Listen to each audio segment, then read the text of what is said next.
So this is an introductory tutorial. So this tutorial is partly based on the book I wrote a few years ago. You see it here. Here you can find much more information.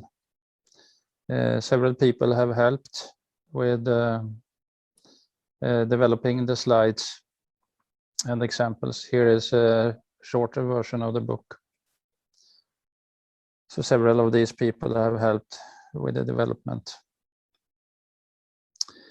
So we'll have it in approximately 4 parts. The first introduction, then a bit about Modelica tools, then about the language, and then graphical modeling and the standard library. I will run the first part of the tutorial, and Adrian Pop, who is technical coordinator, will run the second part. We assume you have already installed OpenModelica. Otherwise, do it as soon as possible so you can do the hands-on exercises.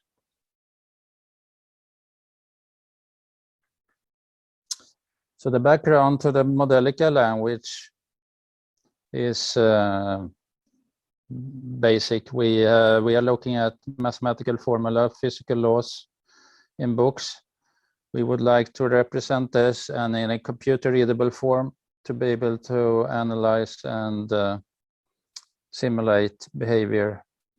Here is one of the most well-known physical laws, Newton's second law. And he wrote his whole Principia in Latin, so he didn't use the mathematical notation that we're used to today, which feels a bit strange. But the equation sign in mathematical notation was already invented 100 years earlier by Robert Record at the University of Swansea, but he used several of those. I know that because I was giving a lecture at the University of Swansea a few years ago and passed by the Robert Record conference room. But most programming languages, they don't use equality in mathematics for equations, they use it for assignment. So they have obfuscated equality, but Modelica uses it for equations and uses colon equals for assignment. So what is Modelica then? It's a language for modeling of complex cyber-physical systems. Of course, you can also model simple ones. But the main advantages you find with a complex system. Here you see the Swedish military aircraft JAS Gripen simulation in a Modelica model simulated with OpenModelica. It's used in a lot of application areas. So Modelica is a language for modeling, primarily designed for simulation. You can use it for optimization. And you can use it for several application domains like electric, mechanic, control, and so on. And Modelica is a language, it's not a tool. There are a lot of tools. And the Modelica language is defined by this language specification. It's a text document available at modelica.org that is developed and standardized by Modelica Association. There are a number of tools. There is one open source free tools, that's OpenModelica from the open source Modelica consortium. It's also used in some commercial products. There are also a number of commercial tools that we list here. But we will mainly use the OpenModelica tool as an example in this tutorial. So Modelica, I still call it the next generation modeling language, even though it's available as a well-established product, but it hasn't taken over the market yet. It's still, market is still dominated by previous generation products. It has several important properties. It's a declarative, statically typed language. This means that you can can do acausal modeling, and you can do static type checking. You can check it before you simulate, before you execute. Multi-domain, it covers a number of different application areas. You don't need to have special tools for each area. Everything is a class. It has a uniform design. It has visual component programming as well as textual programming, and it's efficient. It's non-proprietary. It's really the only formalism that fulfills all these requirements. Modelica has an important property that it supports acausal modeling, and that means that it uses equation acausal. There is not a causal direction here, it's an equality. This increases reuse of models. So for example, this equation can be used in 3 ways. It can be compiled to assignment statement by the Modelica compiler. And this increases the reusability of the classes. So we'll go through a few of the special properties here: multi-domain, hierarchical component modeling, type declarative language, hybrid modeling. So multi-domain means that we can have several application domains. For example, here we see 3 domains: electric, mechanic, and control. Here is the electric part of the model, the mechanic part, and the control system. We call that cyber physical. Cyber means the software part. Here the control system. Physical are parts that correspond to physical systems in physical reality. Then we have the acausal hierarchical component modeling. So an acausal model in Modelica can be you just put the model pieces together and you have the model and can simulate. If you use a causal model, for example, a block-based model using these signal blocks like in Simulate, you have to convert the model in signal flow form corresponding to assignment statements. Then you have to arrange these blocks in causal signal flow order, which for physical models destroys the structure, make it harder to read and harder to construct. Of course, for control systems or the control part, this is what you want, but not for the physical part. So by keeping the physical structure, the model becomes shorter and easier to understand.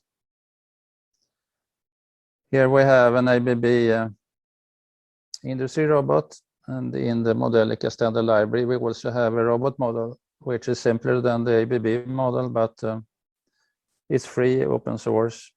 It contains about 5,000 equations, but the top of the model is fairly simple. You see a few motors and connections, but you can expand each of the pieces using the hierarchy and look at details. This way you can describe complex systems. At the lowest level we have equations. These are 3D equations of mechanical systems, matrix and vector equations.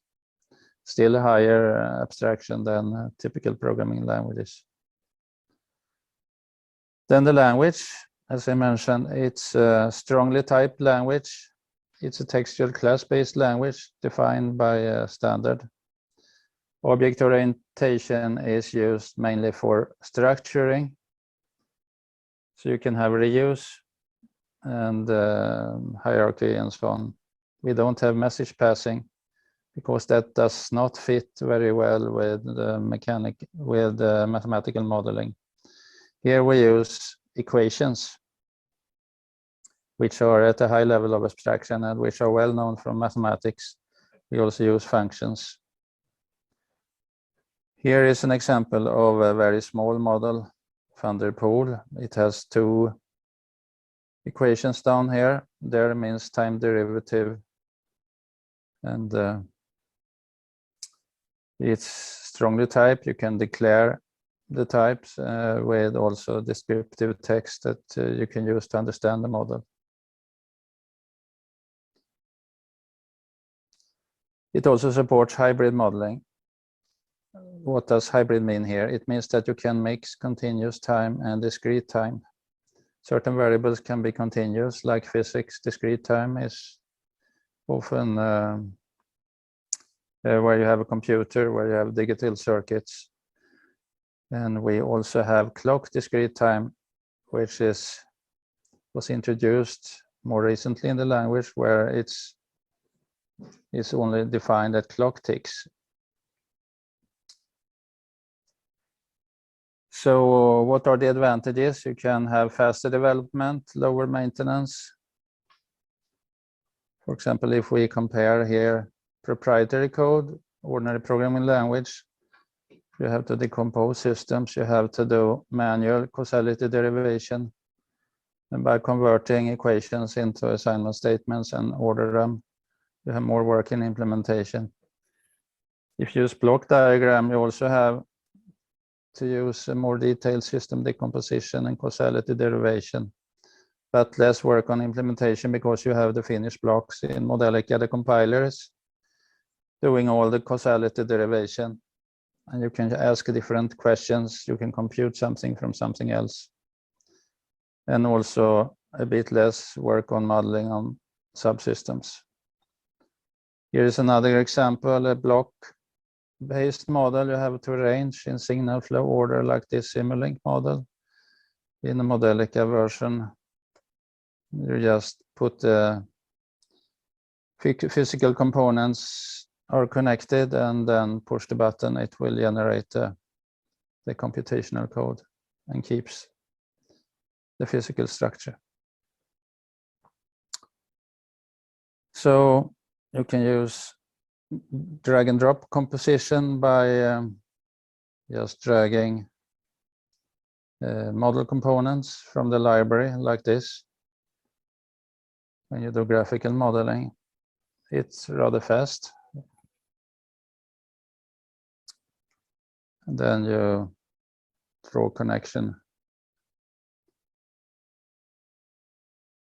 The connections means correspond to equations where you connect physical variables.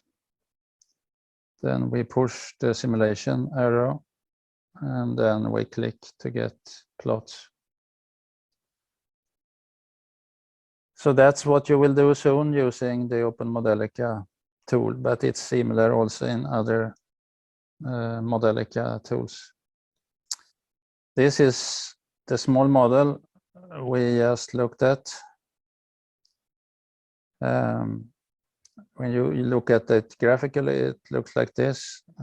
If it's textual, it looks like this. For example, the resistor here corresponds to this line. The inductor corresponds to that line, etc. The lines correspond to connect equations like this.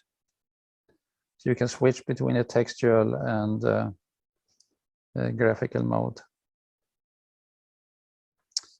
Then the compiler will extract the equations and derive a big system of equations that is optimized. For example, the resistor generates these 4 equations. You probably recognize this. The voltage is resistance times current. These other equations are equalities between values. For example, the value on the input port of the resistance and the output port and the current through. So here you see the full picture. We translate to a hybrid differential algebraic equations and then to code. So we start with a graphical model or a textual model or a mix. Modelica source code, which is in textual form then. It's read by the compiler, by the translator. It's converted into a flat model. by removing object orientation and extracting equations. Equations are analyzed, sorted in data dependency order. It's optimized symbolically by a special purpose computer algebra like algorithms, then generating code. Sometimes in C, sometimes in C++. There are also experimental code generators for other languages, like C#, for example, and then simulate. It's a compiled language in order to be efficient for large applications, which means that you pay a little bit price when you simulate a small application, because you have to link with some libraries irrespective of the size of the model. Here is one application, gas turbine model developed by Siemens in Finspång, about 50 kilometers from here. They've used Modelica now for a number of years. Automotive industry is one of the main application areas because it has a lot of different physics, which fits well with Modelica. Avionics is one application, for example, Saab here in Linköping developing the Swedish military aircraft. Some biological applications are also coming, even though they are a smaller part. Robotics modeling, real-time applications is one area which is quite interesting. This big model where a person is sitting up here is developed at the DLR Research Center outside Munich. We'll run a movie demo.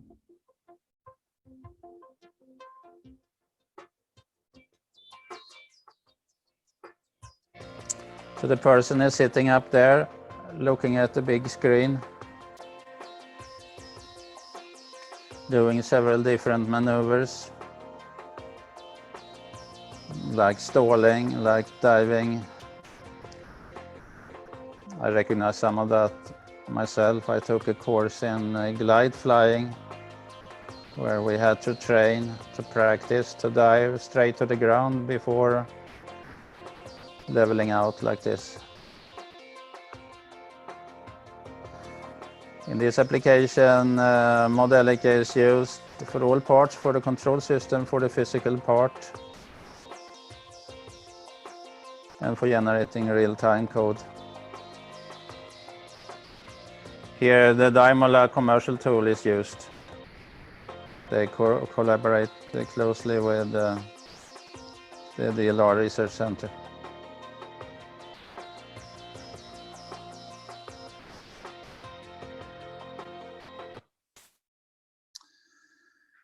Okay, that was a nice movie.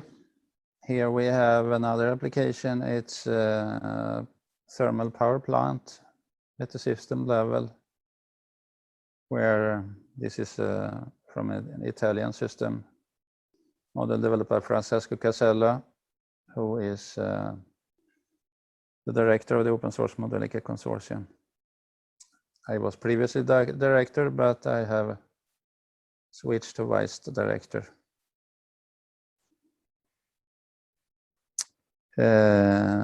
We also have a spacecraft dynamics library, for example, and a large-scale ABB application in control and simulation of electric power. This is used by ABB in their Optimax PowerFit product. They've used OpenModelica to generate control code for about 5 years.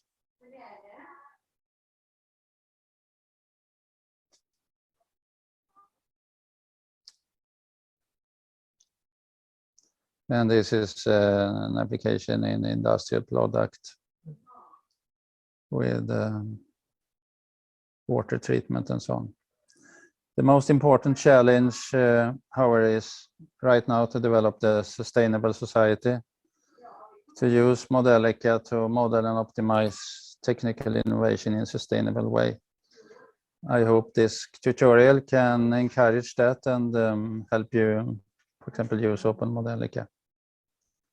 So here we're using system dynamics to simulate the world society.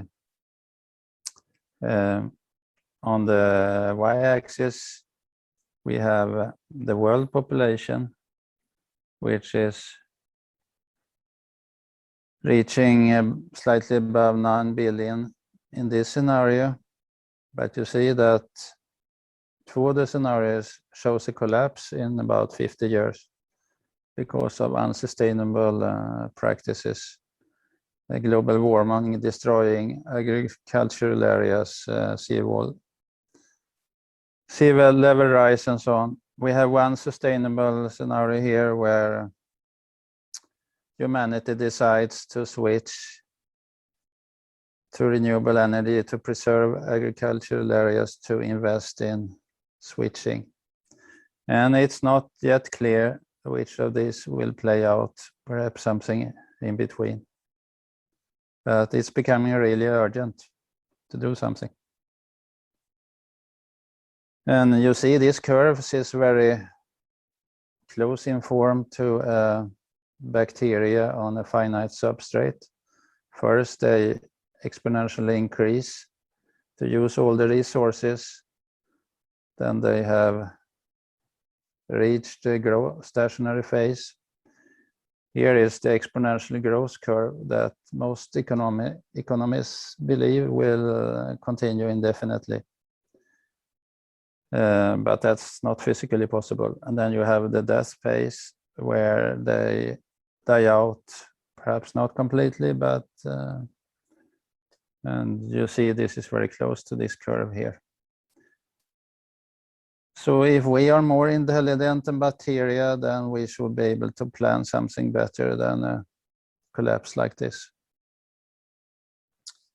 But we still haven't seen strong evidence of that. There are some smaller evidence that we could fix it. We did some additional simulations with different start years.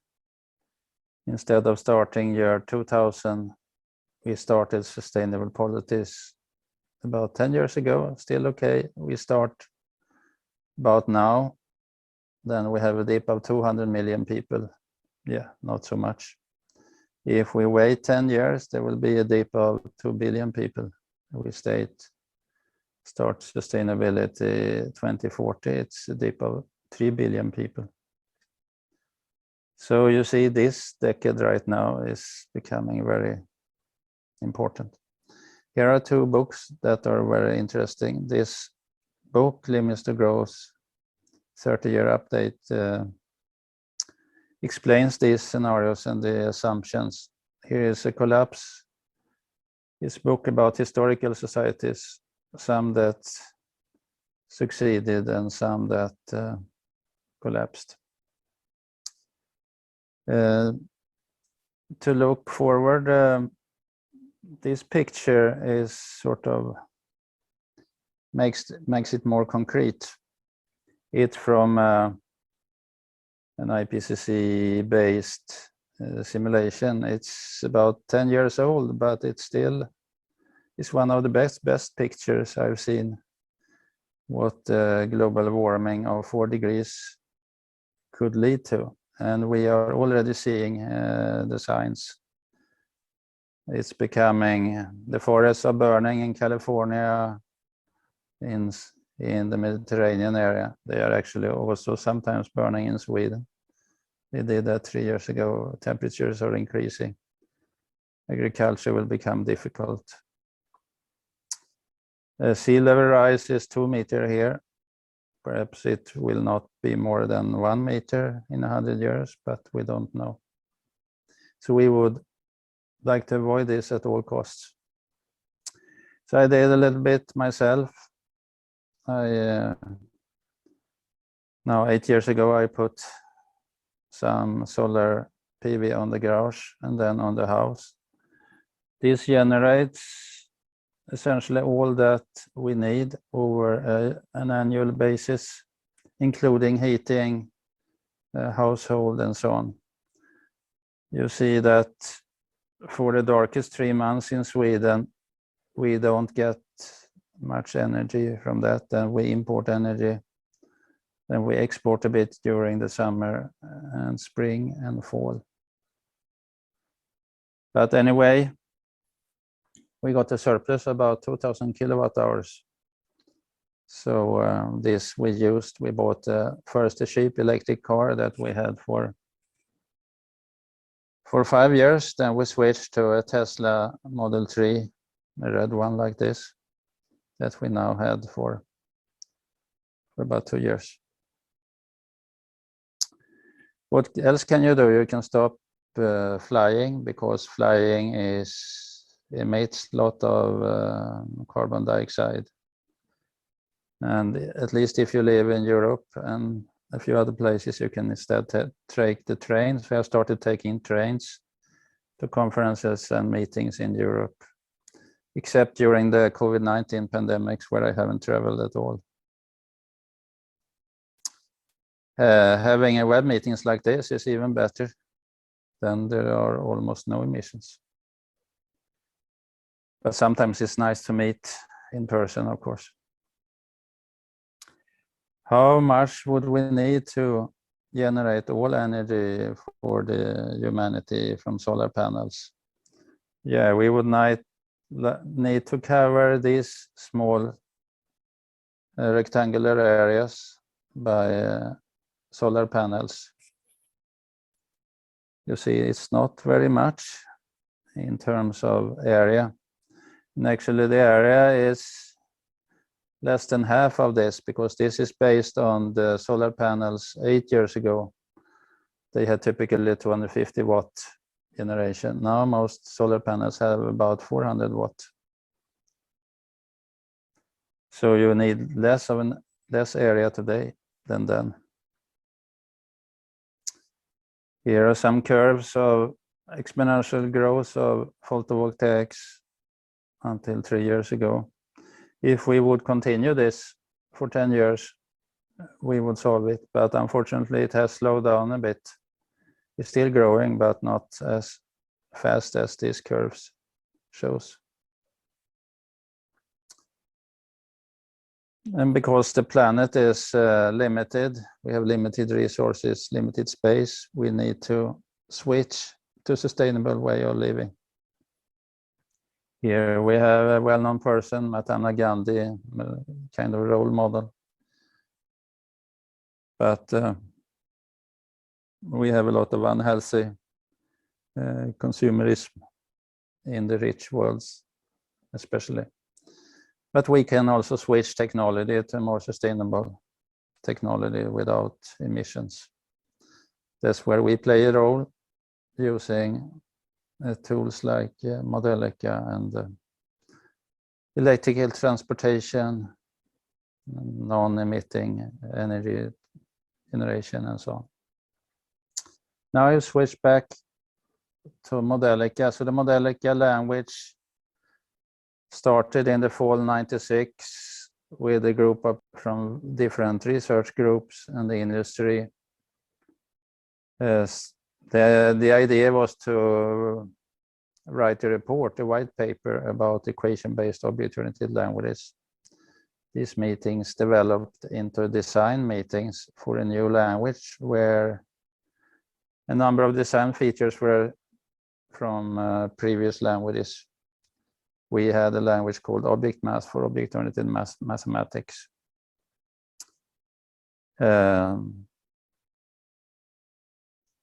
And here you see, after 1 year, we released a version put on the web. It was not really language definition, but it was a small document with some examples. So we felt we had come far, but this was just the beginning. Then we have released several versions of the language. The most recent one was very recently in February this year. And the Modelica Association was established year 2000 in Linköping. 21 years ago. It feels like it was yesterday, but 21 years has elapsed. I wrote the first version of the bylaws, and then the organization has developed a lot. We also started a conference series. So this conference, which is online, is the most recent one. There are also Asian and US conferences. So now the idea is that you should do a small hands-on exercise. So you should do a very, very simple model.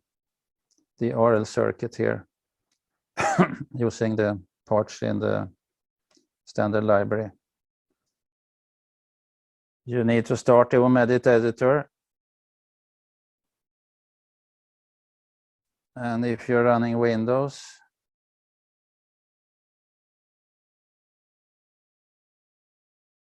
then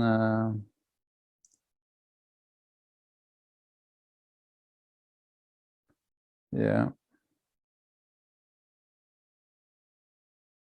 it seems when I'm screen sharing, it's more difficult to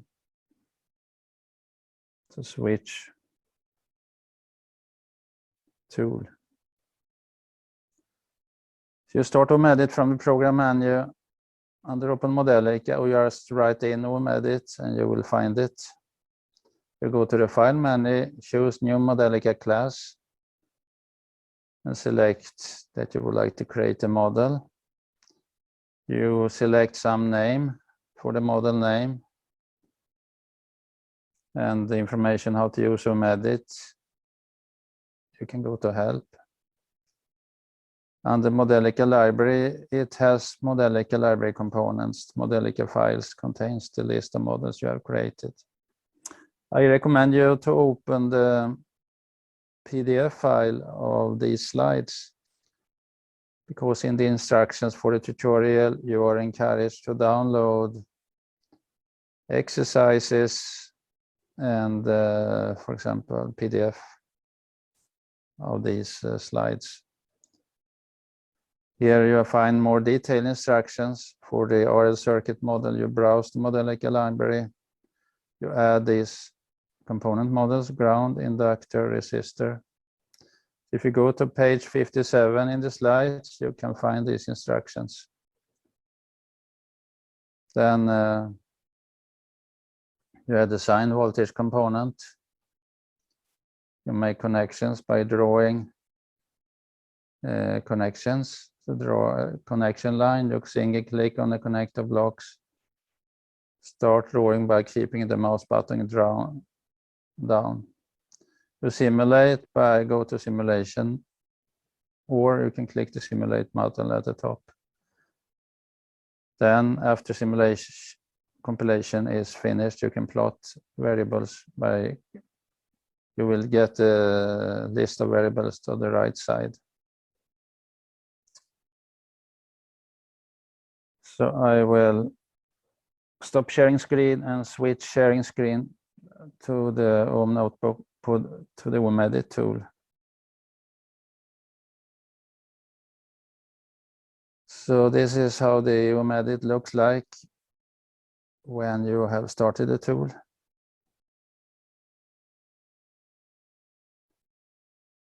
You can then go to new Modelica class here. We can call it RL circuit.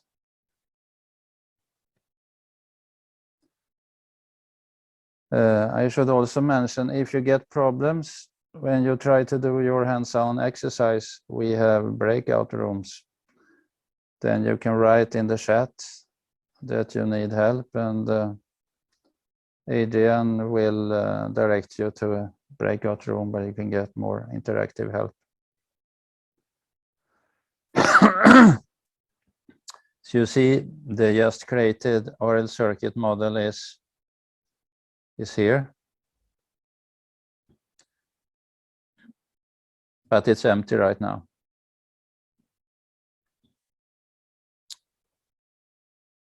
Then we click here, then we open the Modelica standard library, which contains several different sub-libraries. Then we open the electrical, analog, and basic. All this you find in the instructions in the slide, page 57. If you have opened that, you can read on the slides, because I'm not showing it right now on the screen. And then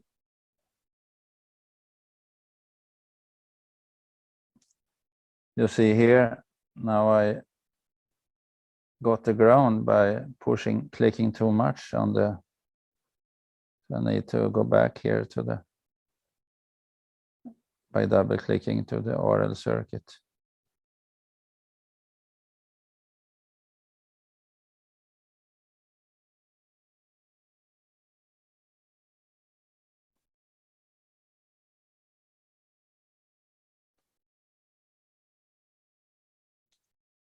So here I managed to drag the ground,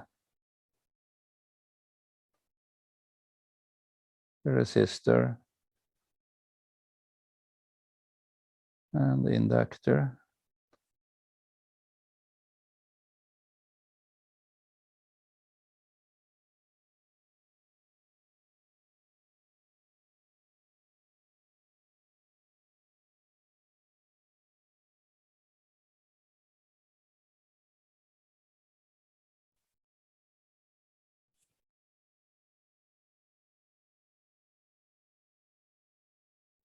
Then one can draw a line by having the cursor above one of the ports here, the so-called connector, and you can, by single clicking and clicking there, you can connect them.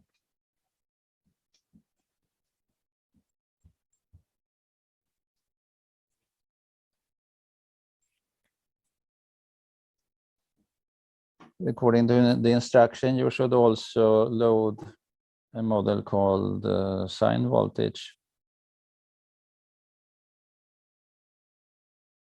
It's among the sources, if you scroll down here a bit. It's also possible to search up here in the libraries browser. If you write there, you can find the component directly. Or you can open the sources here.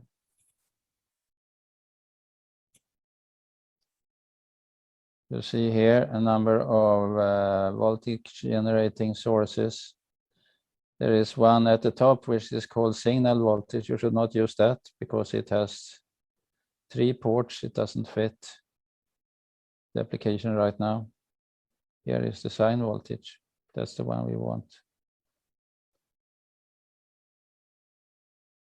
So I drag that here. Then to make the diagram more readable, one can rotate it clockwise. I right-clicked to rotate it.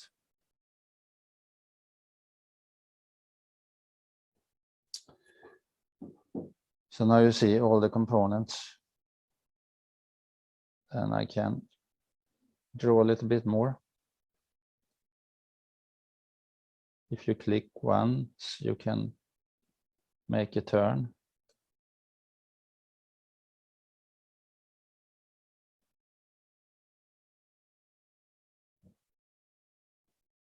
Like this.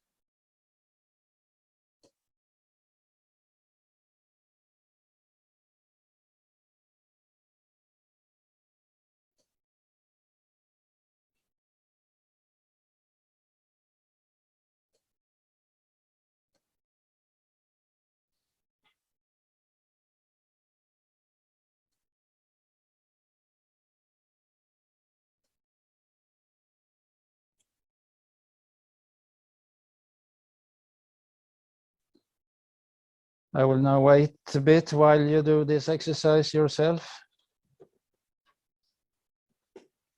You have probably already started.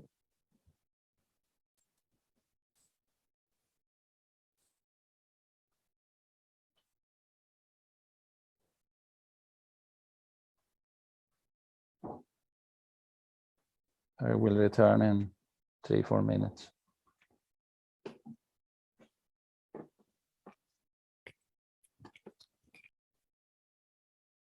Push this simulation button here. That one, simulate.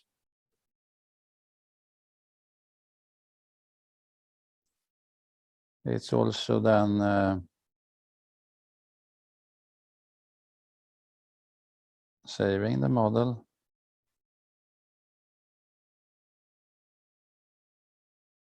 I will put it in a different directory.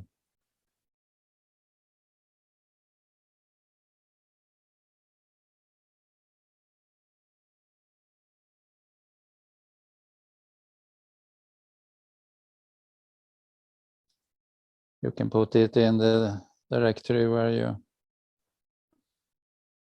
for example, have the tutorial material or in some work directory. So now it's converting the model into C code or C++ if you choose that mode. Then it's linking. And now it's finished simulation. It took the fraction of a second. In order to plot, you can choose here which variable you're interested in. For example, if you're interested in the inductor, if you push here, it will show you the current. If you push, for example, in the port to the inductor, the voltage can show the voltage. So I will wait a minute so you have time to do a plot.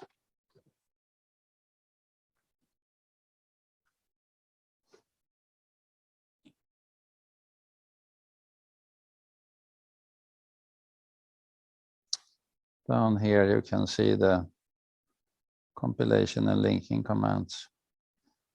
If there are some warnings or errors, they will sometimes be given here.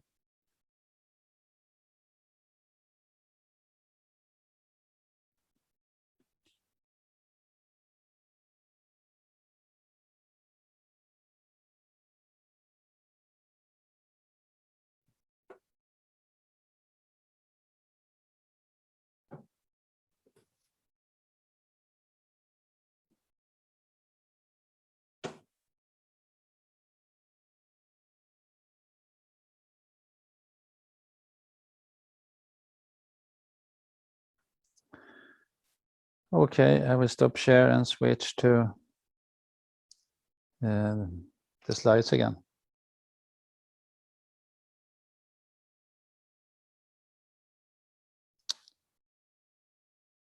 Okay, we have finished. Seems that it doesn't want me to. Yeah.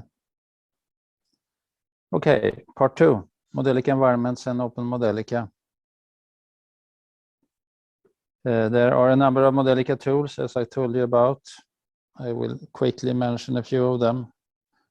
Daimola was the first one on the market and is still the most widespread. It was focused initially mostly on automotive industry. Wolfram System Modeler is a tool integrated with Mathematica. It was developed and is still developed at a spin-off company of us here in Linköping. Simulation X is developed in Germany. It's from ITI, that's now part of ESI Group. MapleSim, developed by Maplesoft. Modelon, an international company started here in Sweden, has developed an impact product, an Optimica compiler suite, and a number of libraries. And then the OpenModelica environment that we are using here. This is the web page.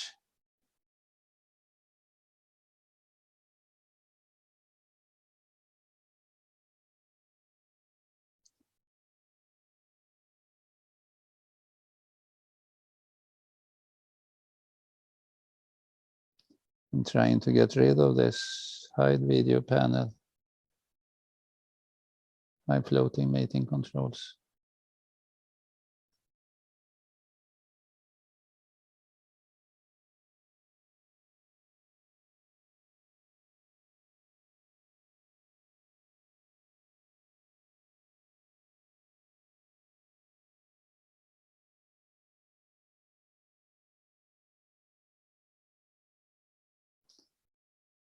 Okay.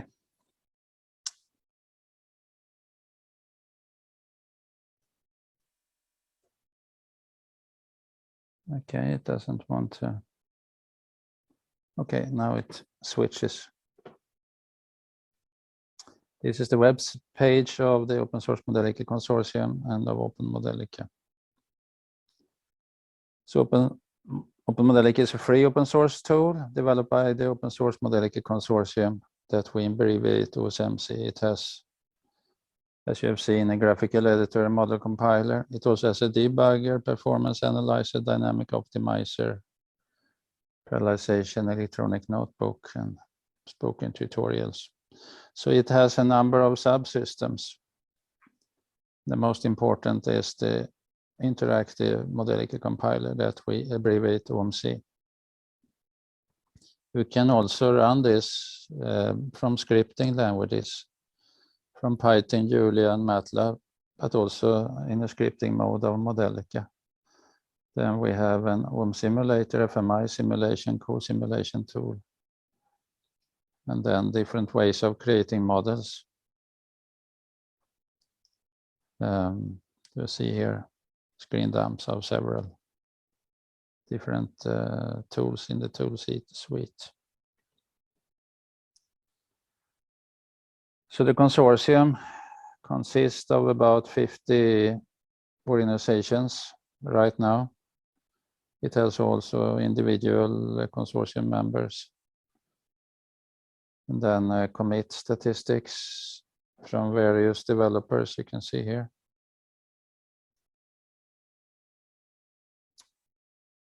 This is about half industrial and half university. These subsystems in the OpenModelica tool suite are connected. So you have the main control from the OMC, and then you can give commands from scripting subsystems, from a shell, from the webhook, from the OMEdit graphical textual model editor. And then this will run a debugger or simulation execution below.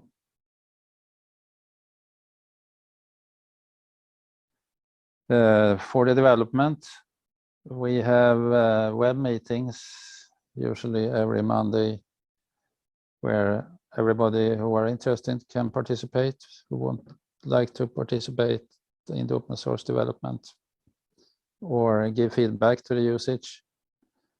We have source code on Git, automatic nightly building and regression testing, verification testing. To make it easier for beginners, we have had for several years a collaboration with IIT Bombay in Mumbai in India. They have developed spoken tutorials, step-by-step tutorials, like introduction to OMEdit, examples through OMEdit. So if you don't attend this tutorial, you can run these step-by-step tutorials, which are available here on this link. You can find the link also on the OpenModelica webpage. We also have a book-like teaching material, a tool called OMNotebook.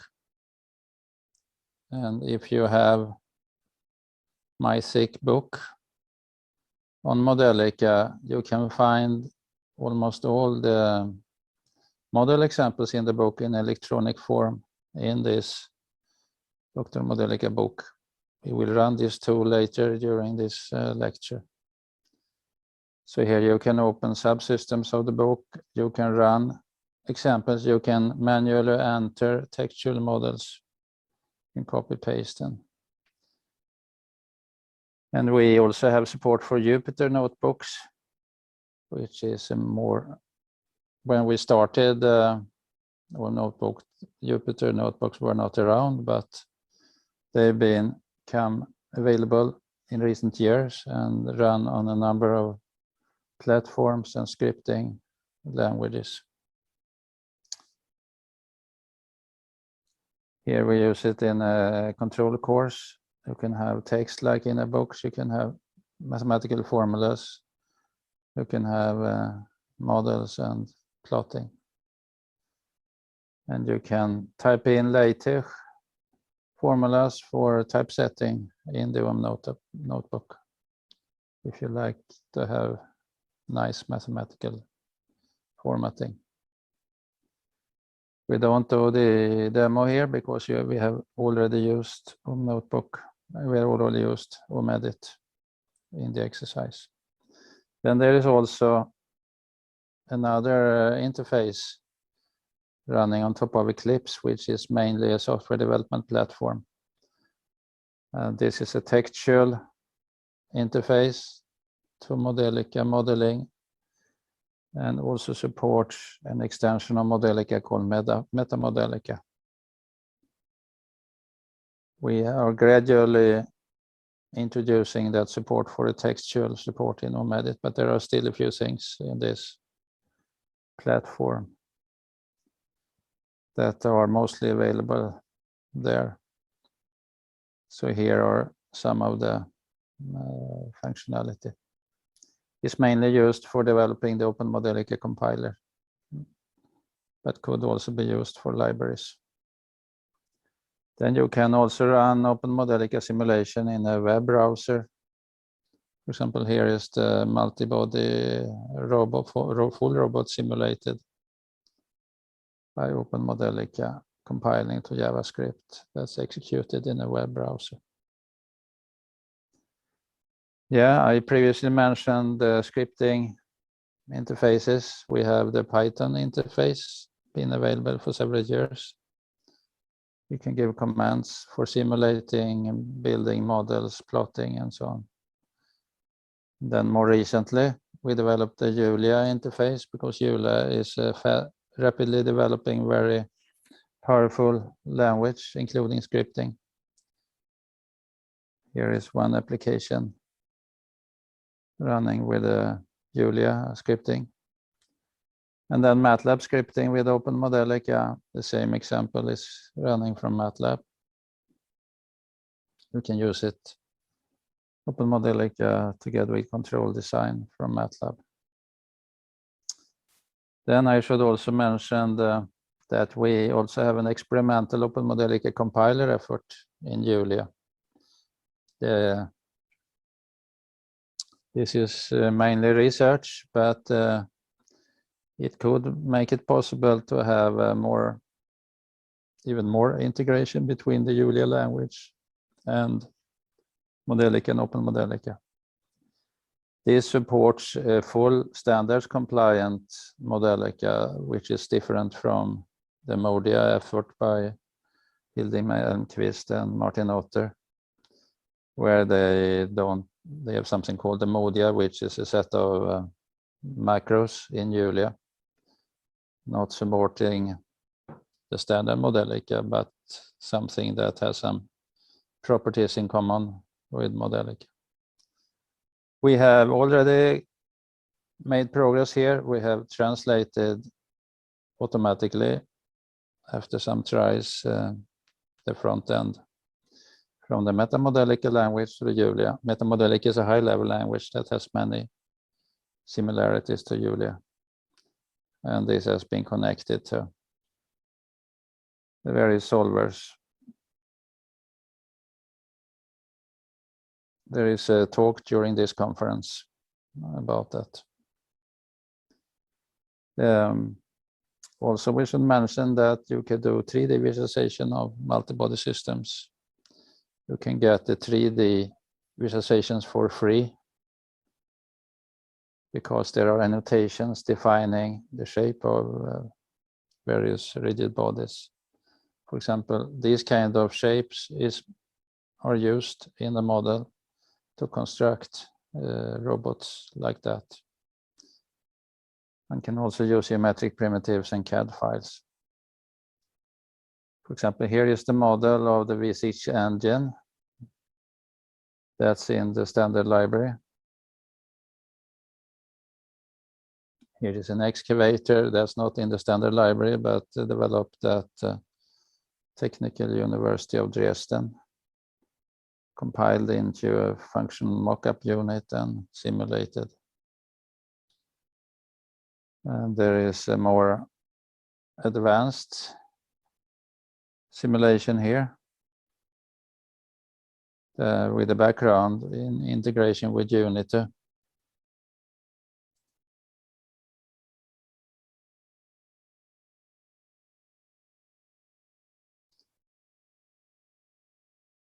There is one more simulation also from Technical University of Dresden. This you run inside the 3D animation window of OMEdit.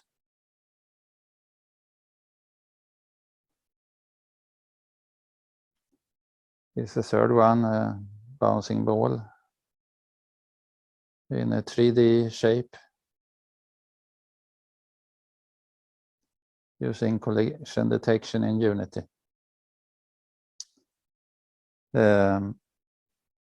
One can also visualize using third-party libraries, for example, DLR, Deutsche Luft- und Raum Institute. They have a visualization library that is commercial, but it has a subset which is free to use, that you can download, feature reduced free community edition.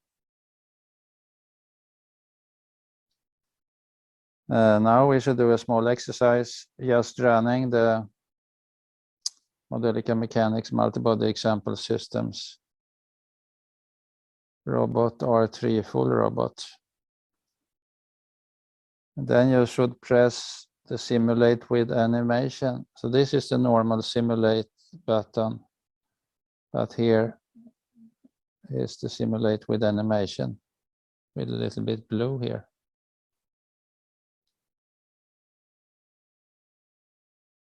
Then you can replay simulation, compare with the plot and so on.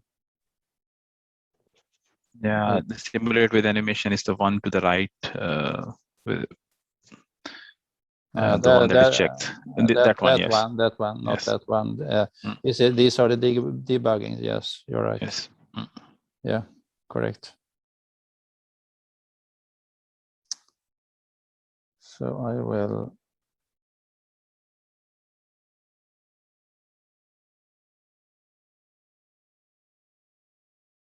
switch to sharing again.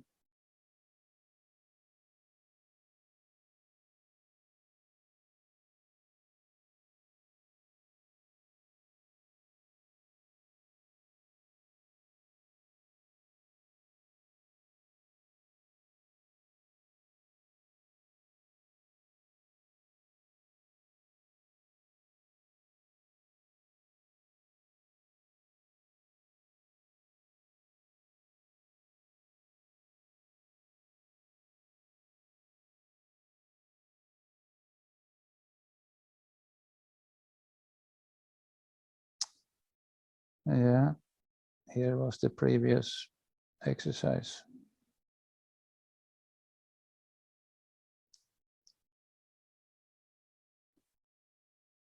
I can close the electrical library. Here we have the mechanics multi-body, which is 3D. There are a lot of stuff in here, but we have the examples here. And we have something called systems, which are the more advanced. And we have the several robots. One axis is the full robot we're interested in, so we double click on that to select it.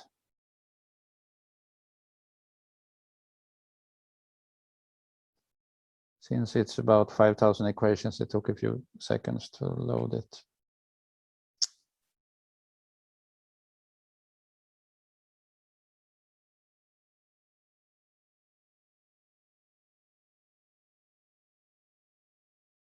Then we are now in the plotting mode, I believe. We switch to modeling view.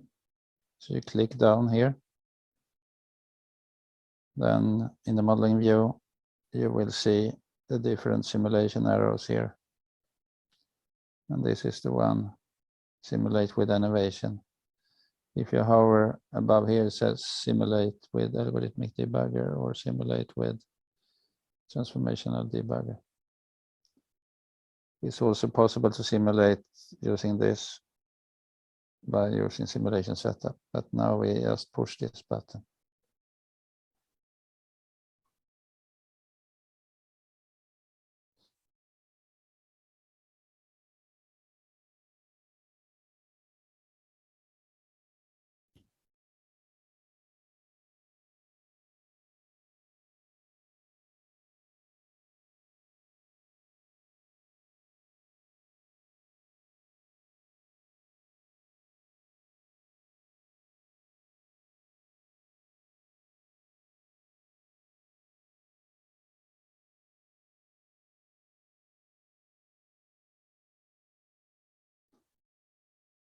Take a few seconds more to compile since it's about 500 equations, 5,000 equations.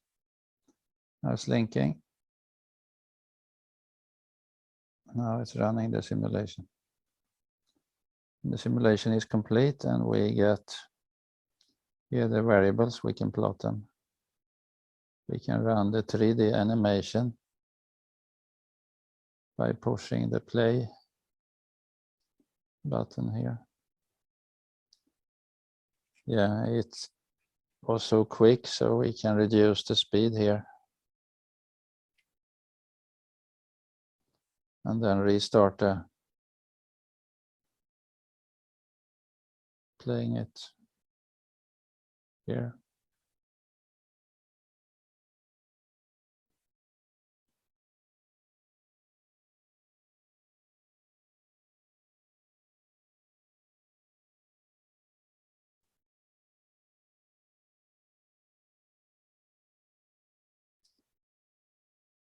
You can do this yourself.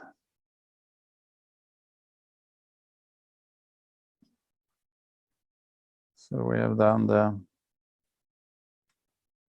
small exercise on 3D animation.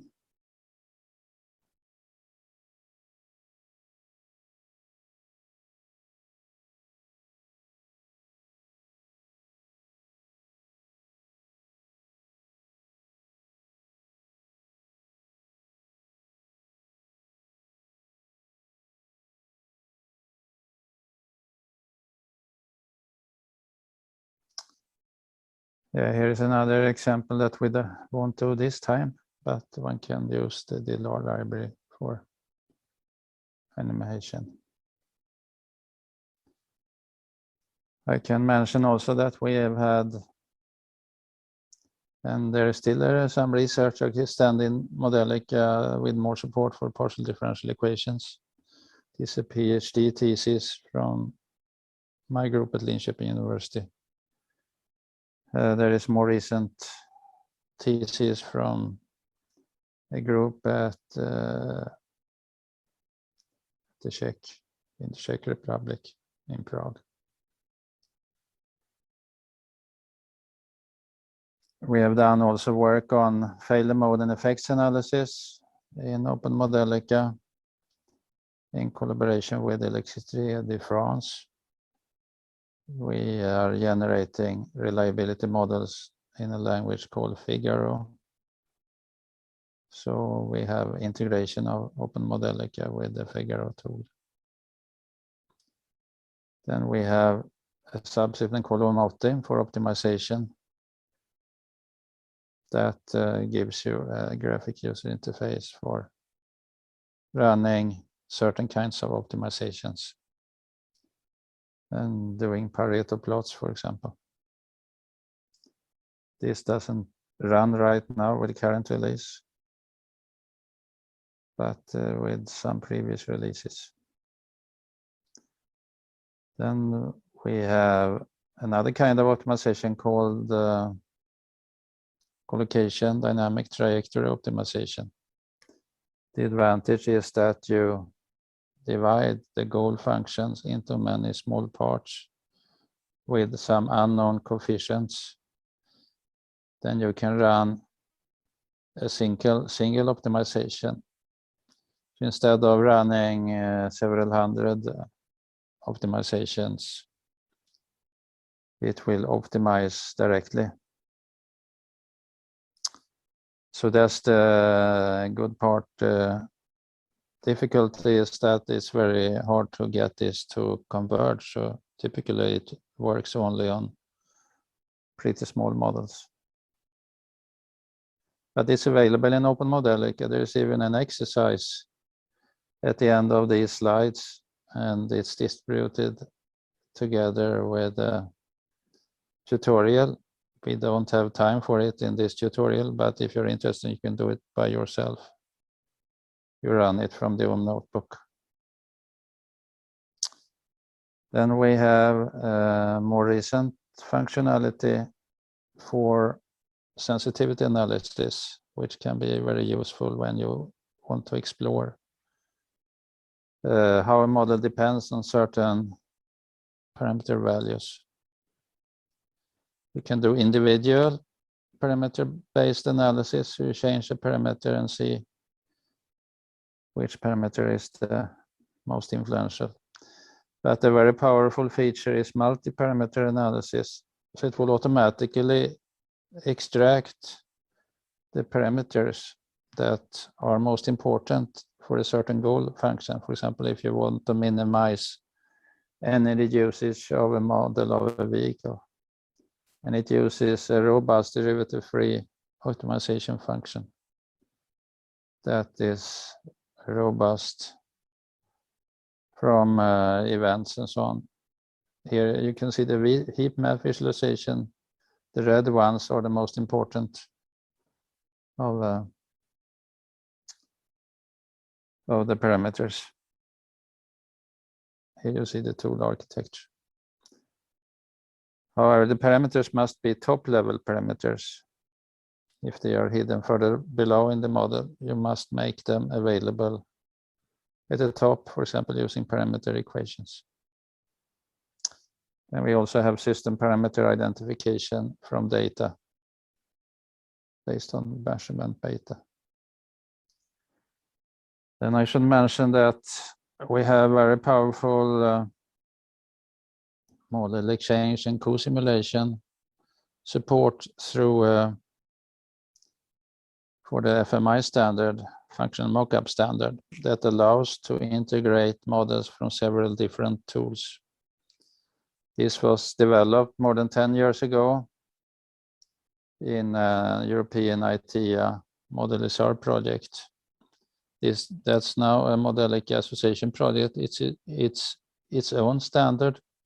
Just as Modelica is a language standard, FMI is a interoperability standard. Version 2 was released 7 years ago. Version 3 was beta released July this year. So it's spread a lot in industry. About 150 tools support it. And OpenModelica has one of the most capable tools.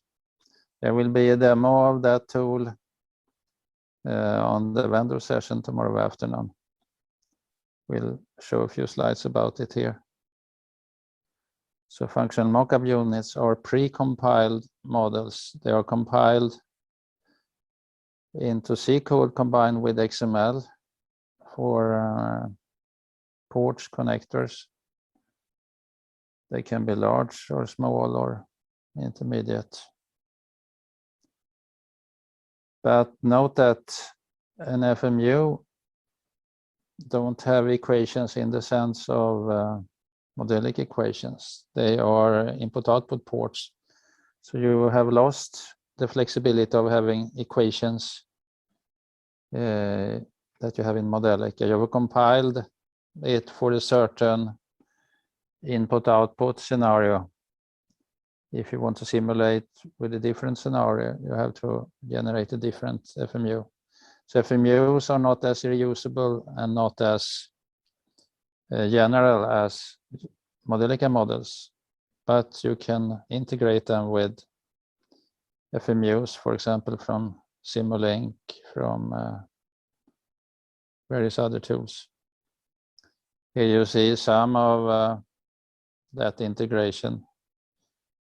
So we use OMEdit also for connecting and editing FMUs. Then we have the OM simulator here.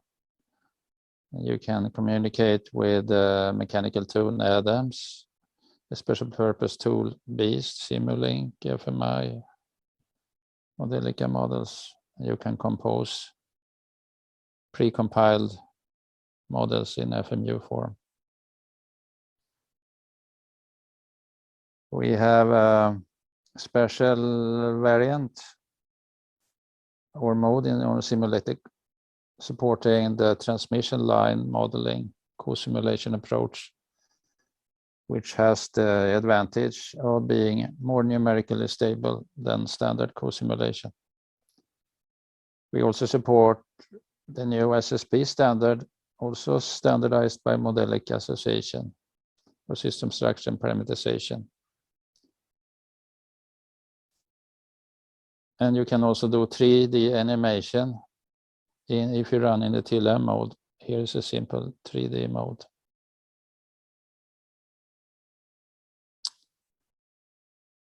Here is a more recent picture. You can look at the stub structure of 2 FMUs here. You can connect them.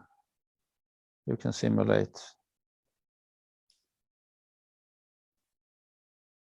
And we have pretty good support for the system structure parameterization standard, even though that standard has a lot of functionality that we are implementing some more of it. Here you can compare to some other simulation tools. OMSimulator is open source, it's not commercial. It has a lot of functionality you can see here. So it's one of the most powerful FMI simulation tools around. We can even support bus connections here, for example, adding bus connections.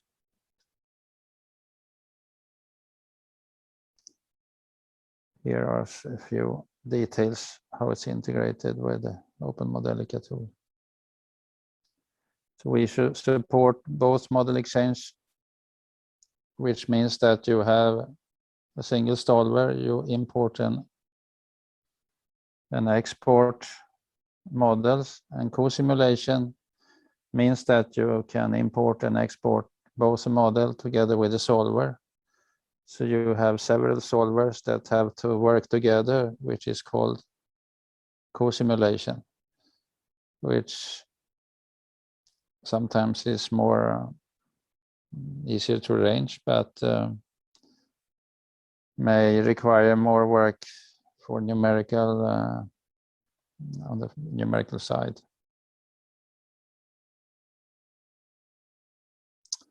Then we switch a little bit to code for embedded real time. So we can generate pre-compiled FMUs for other platforms that can map the FM input output to digital I/O. We have also developed a simple code generator for very small footprint executables. It's not an FMU in the general sense, but it takes very little memory, as you will see in the next slides. For example, the full source FMU, if we take an application here with a PID controller, without the simple code generator, it takes 68 kilobytes flash memory. But with a simple code generator targeting a simple 8-bit processor, it uses an extremely small amount of memory, as you can see here. Only 4K byte and 151 byte variables. So we have actually used this in an application. but this has a limited Modelica subset that still is usable. No initialization, strongly command, no events, no functions.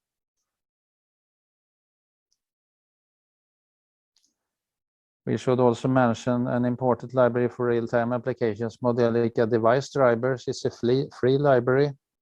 It's included in the OpenModelica installer.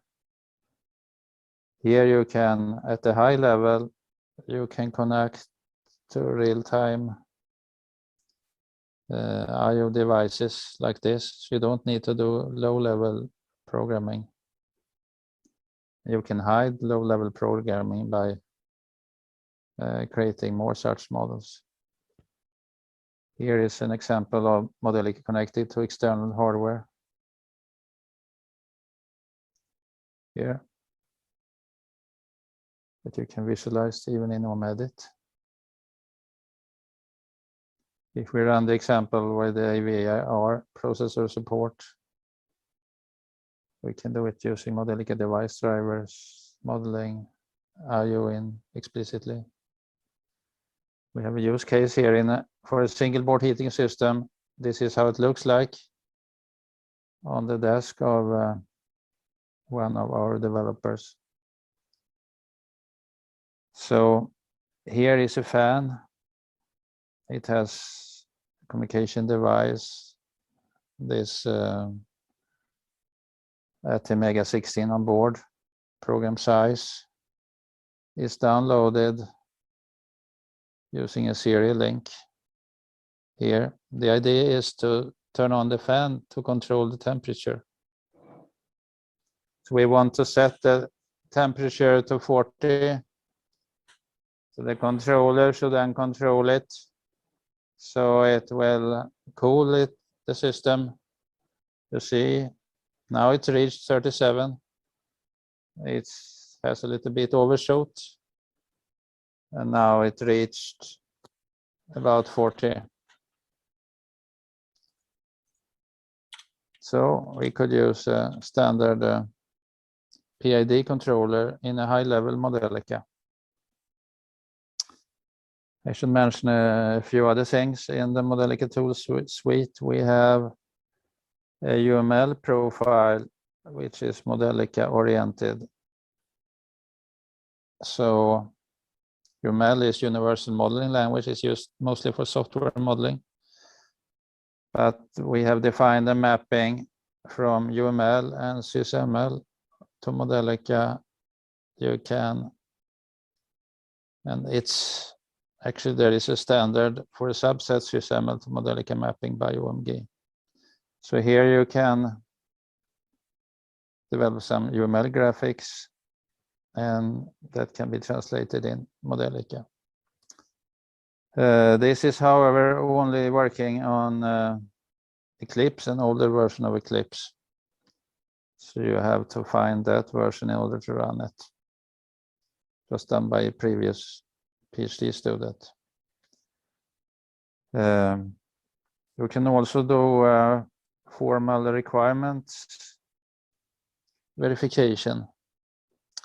If you have requirements in natural language like this about the tank, you can express those requirements in Modelica or UML in this case, then compile the requirements and then simulate for a scenario and check whether requirements are violated. Here a requirement is violated. Here it's not violated. This is available in OpenModelica. If you look in the user's guide, you will find instructions how to run requirements verification. So we have nowadays developed a Modelica only version that runs only using OpenModelica. You don't need UML. And it uses this method, virtual verification dynes versus requirements, formalized designs, formalized scenarios.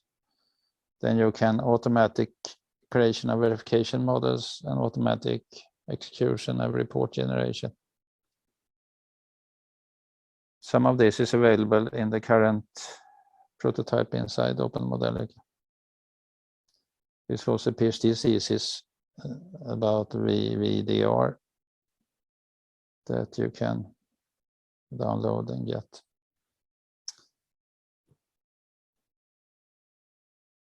Yeah, we should have a break starting in any minute, but I will just introduce the debugging feature of OpenModelica. There is a need for debugging tools. And the OpenModelica has an algorithmic code debugger, which is like usual debuggers. But here is, you can even run it using in Japanese, because OpenModelica has a multi-language feature. Here is the equation model debugger. And the problem is more tricky to debug equations. So OpenModelica is the only Modelica tool that has a full-fledged equation model debugger. When a Modelica model is simulated, it's transformed symbolically in several steps. For example, here is an equation. Some symbolic operations are done, for example, substitution. Here are two equations. Substitution is using that equation to substitute Z to 1.0. Then it's using symbolic simplification here. That time times 1 is time. Then it's using the chain rule for symbolic differentiation, like this. And then finally solving using a numerical solver. So you see there are several symbolic steps on the way. So if you then run the generated C code and get the division by 0 or some problem, then it's difficult to find. But OpenModelica in debug mode has a built-in mechanism based on Martin Sjölund's PhD thesis, that it traces all these symbolic steps in a very efficient way. It only has about 1% overhead. Here you can run it on a big model, Engine V6, 11,000 equations. So it works also only on big models. Here it worked on a Siemens model with 1100 equations. And now you will, as an exercise, run it on a very small model. You see the buggy model, the buggy equation here is marked. This is a very strange equation. It's not very continuous because it switches between -1 and 1. And that's what's causing the numerical difficulties, which is called shattering. The numeric solver gets stuck because of all these switches. And then simulation slows down. And then there is a message here. If you click on this, you will find out the source of the bugs. I should also mention there's a performance profiler. You can find out what parts of your model take time. But we don't have time to run this in the tutorial. And EBB is using the debugger and so on and had good results. So here you see on slide 135 the exercise instructions. So you should follow these instructions here. There is a debugging.mode package using OMEdit. You should open subpackage shattering, simulate in debug mode, click on button debug according to previous slide. Then you could look at CPU because there's a lot of CPU usage. So I will do this, and you can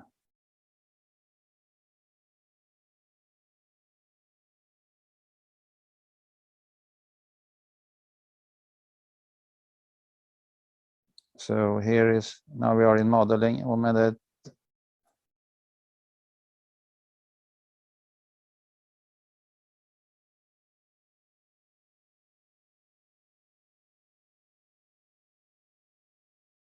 Yeah, we were in the modeling mode previously. We were in the animation mode. I switch on modeling to get back here. Then I click here to be switched to the textual mode. We close down the mechanics. Then we open this debugging.mo file.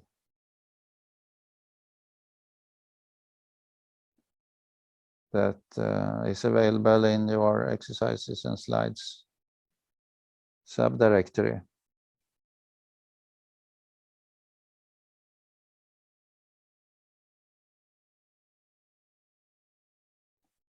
So this is what you have. And down here you have debugging.mo. So you see it was loaded now here.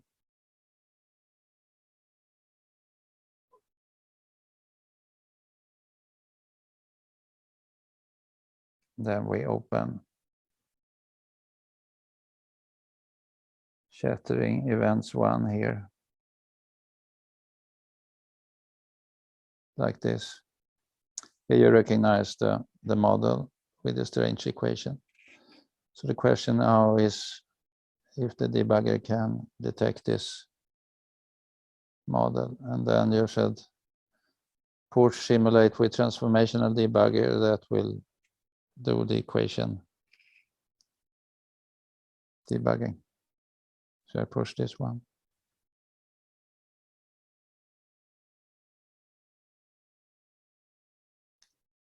It's now compiling.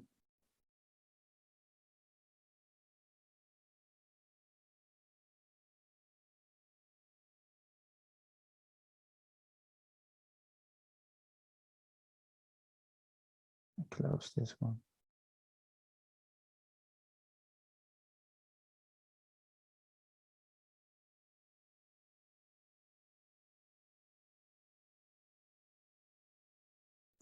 Linking. Executing. Here you can scroll down a bit. So the debugger actually detected shattering. I can read this by scrolling down a little bit here. So we can click debug more. And you see that it has marked the bug equation here.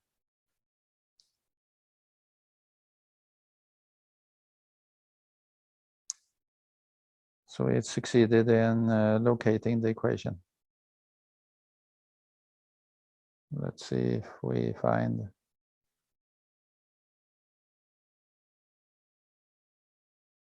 I switch to the task manager.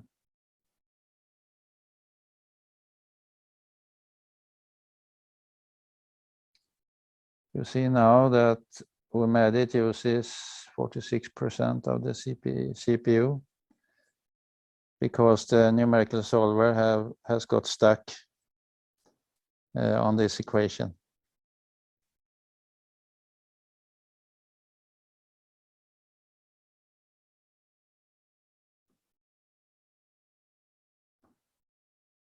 So if I cancel simulation here, it will.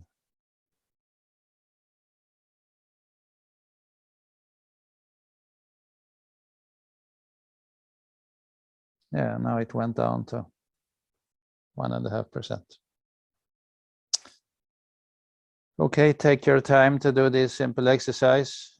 It will just take you less than 5 minutes. We'll have a break until 11 o'clock. Then Adrian will continue the lecture.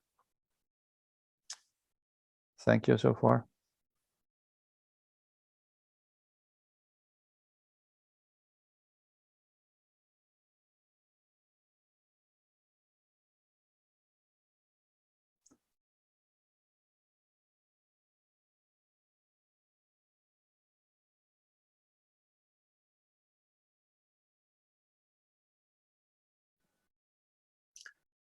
Okay, hello again. Let's continue. We will get into more into Modelica, language concepts and textual modeling.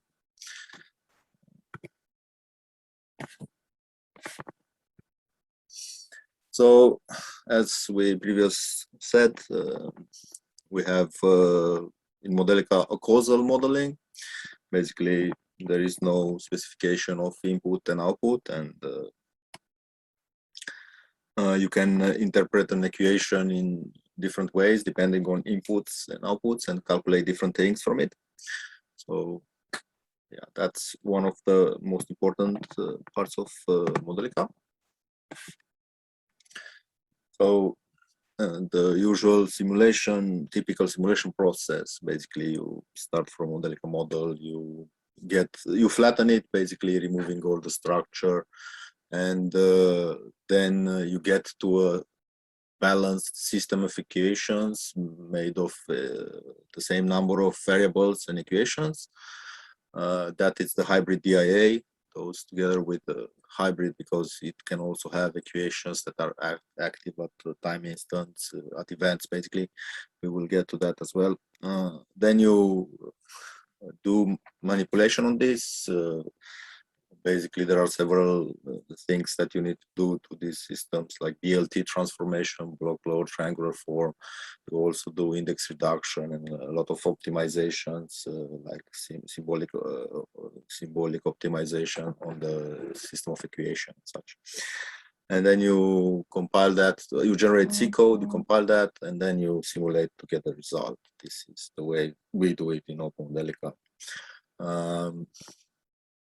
As you already played with. So as let's get into how the actual code looks like. So basically to have an equation like derivative of x equals minus x with initial condition x of 0, it's 1. You can write this model. Basically you have a keyword model, then the name of the model, then some comment if you want. Then you define a continuous time variable, in this case real x. Then you have another parameter.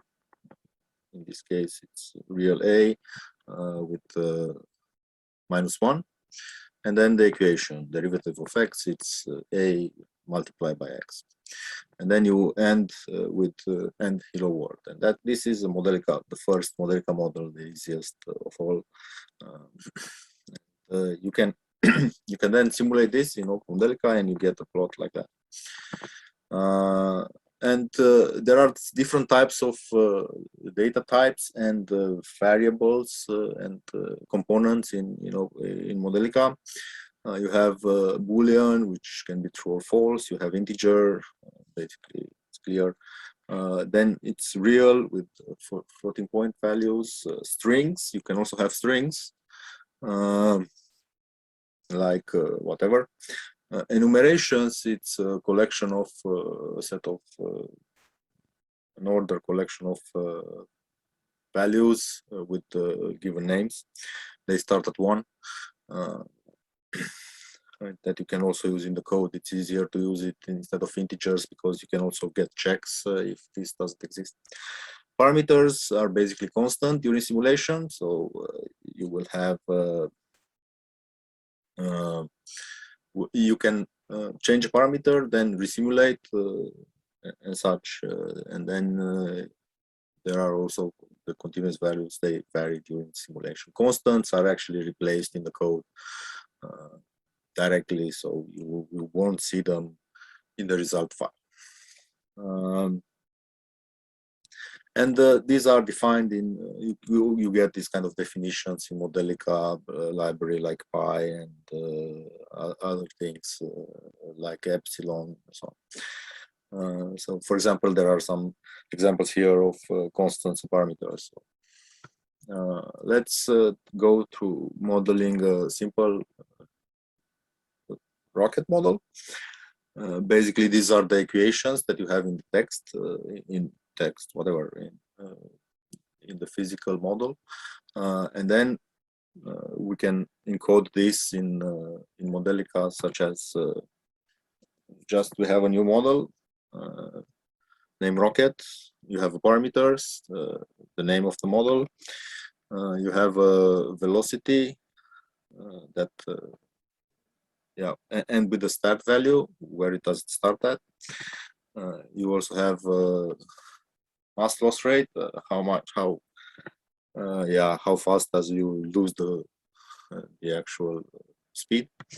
Then you basically have the laws of motion in there, and yeah, this is the way you encode. Basically, it's, if you look at it, it's mostly the same as it is in the text. I mean, in the mathematical part, when you encode it in Modelica, the only thing you use derivatives for. I mean, the derivative operator instead of the actual prime. Such. So a class declaration declares the type name in Modelica. Here, celestial body, it has one constant and 3 parameters, and then you can use this anywhere by defining an instance of the class. For example, celestial body moon. In this case, you basically say that, okay, we have this instance of a celestial body called moon. You can then go further and define moon landing. And in this case, you have some forces, and when you try to land, you will need to slow down the rocket and put it down. And in this case, this is what it's modeled here. So you have 2 celestial bodies, one celestial body moon, and then one rocket called Apollo. And with the moon has some modifiers here. It tells you the mass and the radius and the name and so on. And then you have an if equation which tells you at which time to start the rocket to slow the descent. And then based on that, it will change the force that it's applied to the rocket.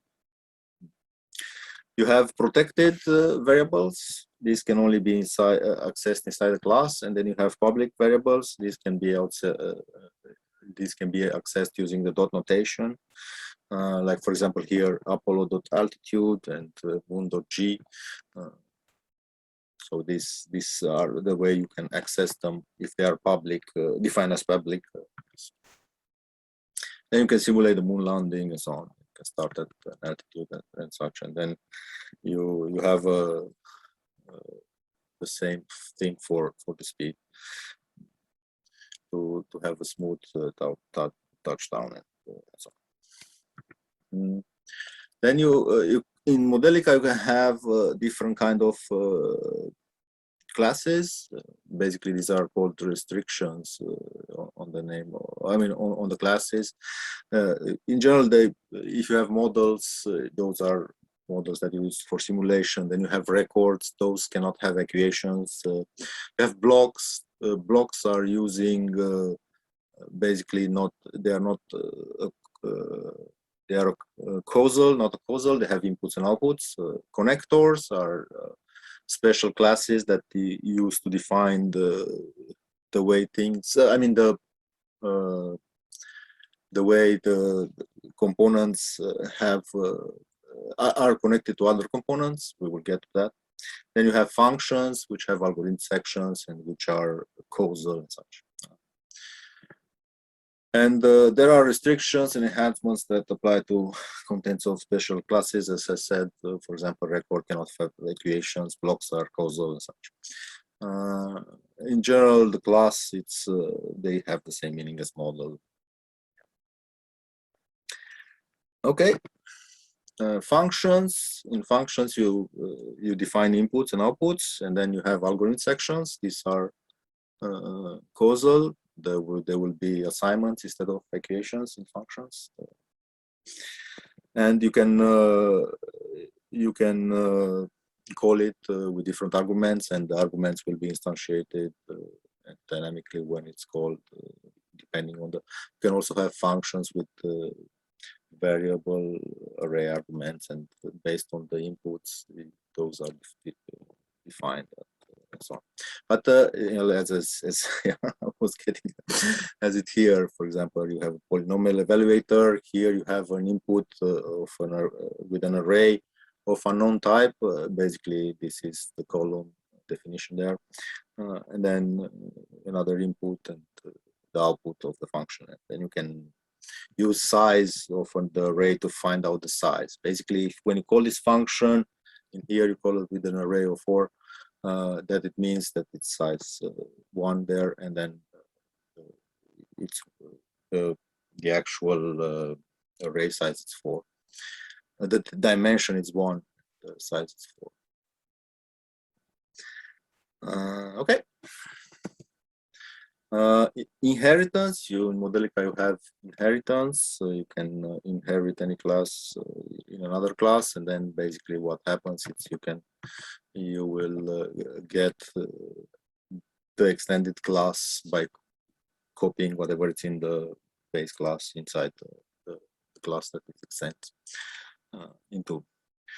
So everything is copied into some classes. You can have also multiple inheritance. You can extend from 2 different classes. Those are copied at the same position in the class. You can also have the diamond inheritance.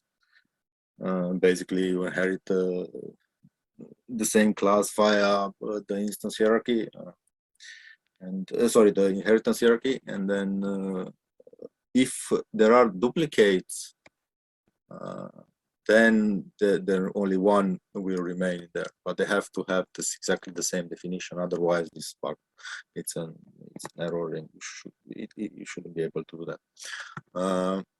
So simple class definition is basically you just use like this. It's a short class definition.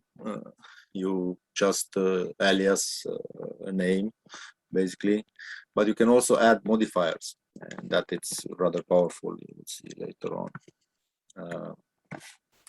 It's basically equivalent to this one, and we use this. This is used a lot in SI units, for example. You have voltage defined as real with the unit as V, and so on. You can check in the Modelica standard library. It looks like that, and you can have like you can have aliases of things like P, and such. You have inheritance through modification. So modification, it's a concise way of combining inheritance with declaration of classes or instances. So you have a modifier that modifies declaration in the inherited class. For example, here real is inherited and modified with a different start in there. So the instance altitude will have this start value. This is makes Modelica quite powerful because you can have generic definition of things, and then when you instantiate them, you tailor them to a specific thing that you want. So let's go for moon landing using inheritance. Yep. So you have a generic body, just has mass and name. And then you have a celestial body which extends the body and has some other things in there, like the gravitational acceleration and the radius. Then you define rocket, which extends the body, and then you add some other things that you want for the rocket. So basically, you use this So that is quite good because you don't need to duplicate code. And then you have the same thing as moon landing as in here. Basically, you have rocket, you give it a name. This is the modification. So the instance of Apollo will have name Apollo 13. And then the mass with the start value, it will start at that. And then for the moon, as is a celestial body, you modify it to have a mass of that value and the radius and the name of that, basically. And these are inherited parameters. So inheritance of protected elements, you can, when using the extends clause, if it's preceded by the protected keywords, all the inherited elements become protected in your class. So you can put protected and then extends something, and then everything that comes from that extends will be protected. And you can switch the section using public keyword and so on. So you can switch sections like public and protected in a class if you want. And whatever I told here, it was it's displayed here. So everything that it's inherited from color is protected. And that means that if you define an instance of this class, color point, without inheritance, then you cannot access things like red in it or blue or green via the notation. So that it's what it means, that it's protected. So let's go for some more exercises. We will use OM notebook, part of Modelica. You just, let me see if I can stop sharing and start sharing something else. Share screen. Okay, let's share the screen. Okay, hopefully this is what it's. OM notebook. You can start it from start and then just write OM notebook. That also works. And then you get to this. This is a like a interactive notebook. You can evaluate things in it and so on. But let's go back to the exercises. Yes. So you can open the exercises Modelica tutorial PDF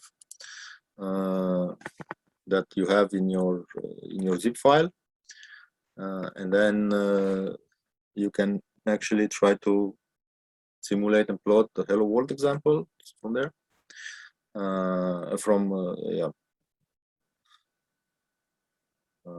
Dr. Modelica. You can also look at van der Pol and simulate that.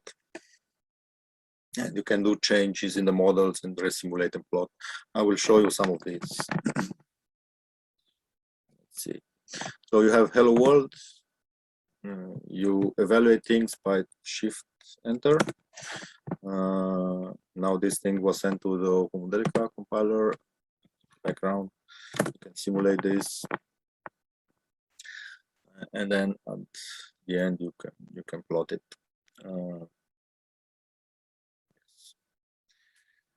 It takes a while to compile, especially if you're screen sharing. And then you can plot this thing. You can also change something here. 3. Then you reevaluate the model, shift enter, and again simulate again, shift enter. Now it compiles again, and then you can plot the result, and you will see that there is a difference in the slopes. Okay. As you can see, it's much more types more in the beginning. Okay. Then you can locate van der Pol. Let's see here. And then you can do the same to it. You can change the lambda to get this. This is usually parametric. Then you can get much more or much less of this the spiral, depending on the lambda. You can play with it and see how it goes. I will stop here for 5 or so minutes and then check. So that you can play with it, and I will check with the chat. Okay.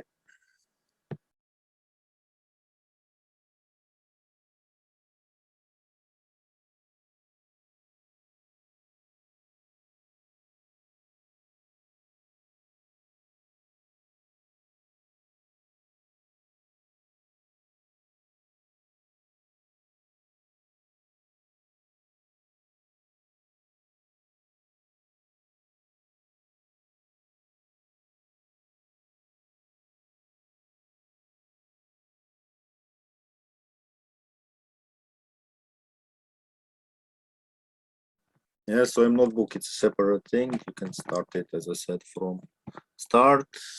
Then you just say OM notebook. See here, OpenModelica notebook. And then you start it from there. If you have Windows, if not, I guess in Linux, you start it from the command line.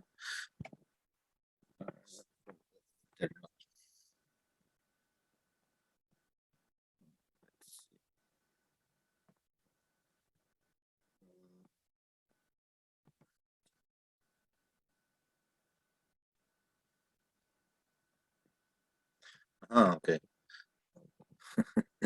I thought it was the hello world in the Dr. Modelica, but this is the same.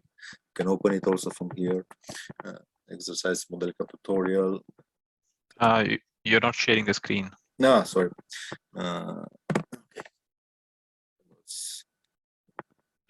Okay, let's me do this again. So OM notebook, just starting from here, OpenModelica notebook. You get then this lab. It starts with the Dr. Modelica as input, but you can open the exercise it Modelica. Let's close this one. You go to your tutorial files and you can open the OMB file from it, and then you'll get the actual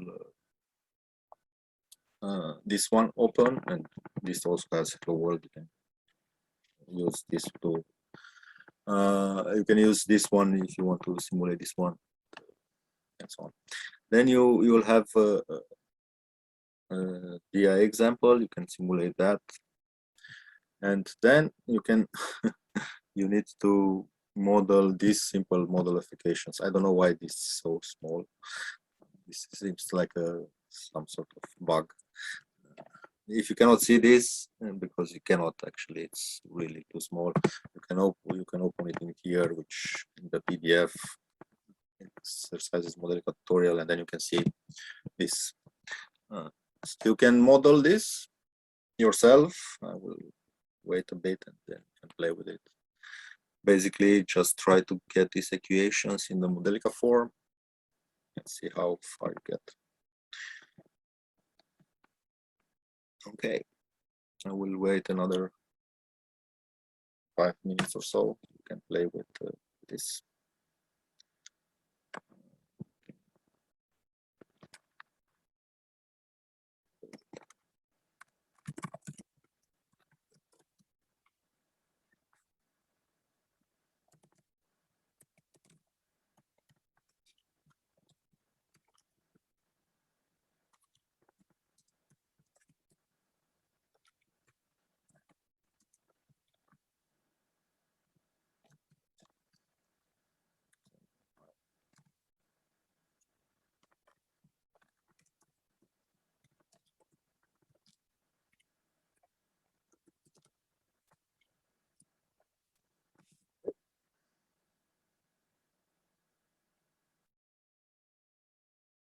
You can just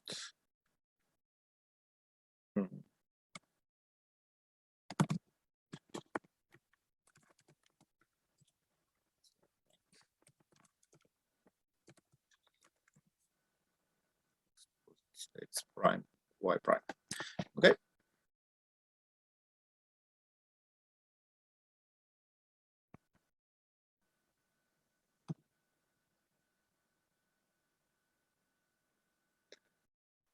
You can cast real to integer using integer.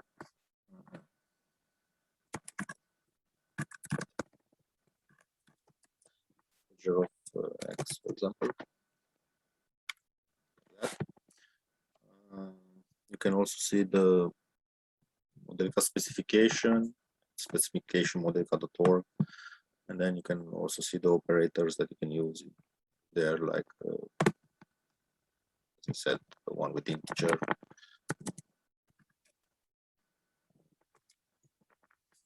Conversion from an enumeration to integer, you use the big Y, but for real, it's just integer with small I. Okay.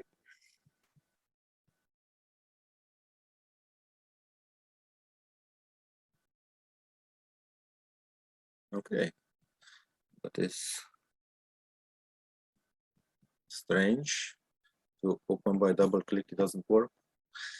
But hopefully not from the zip file. Just unpack the zip file somewhere, because otherwise it will not be able to find the model setting. But let me check if that's true. I can simulate anything.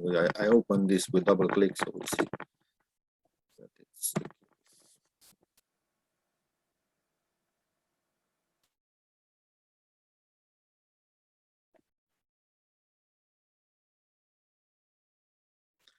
Seems to be doing something. Yes, for me it works. I think it's, yes, it should work on Linux as well.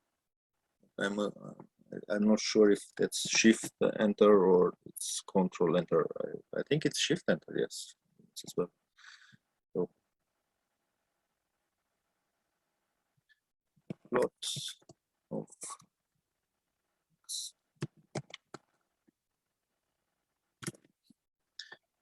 to plot it. So yeah, the best is to open the zip file somewhere and then use it from there, because yeah, you cannot. It doesn't work with the zip file. I mean, yeah, opening things from the zip file. That's okay.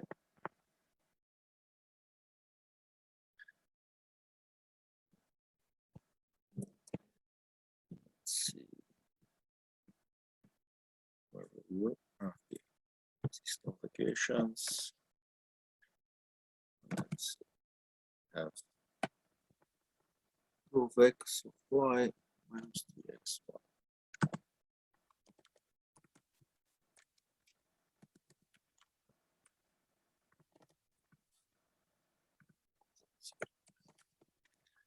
And it's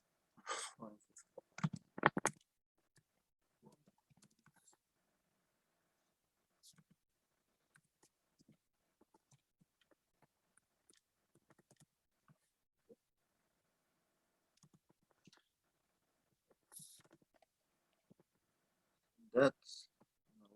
Add a new cell, insert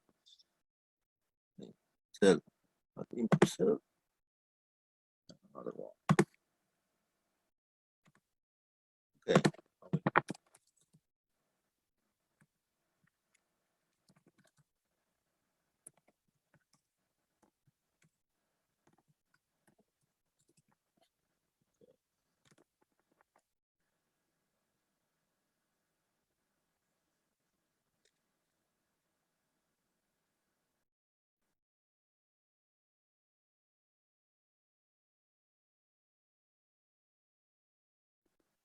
Okay, I repeat that.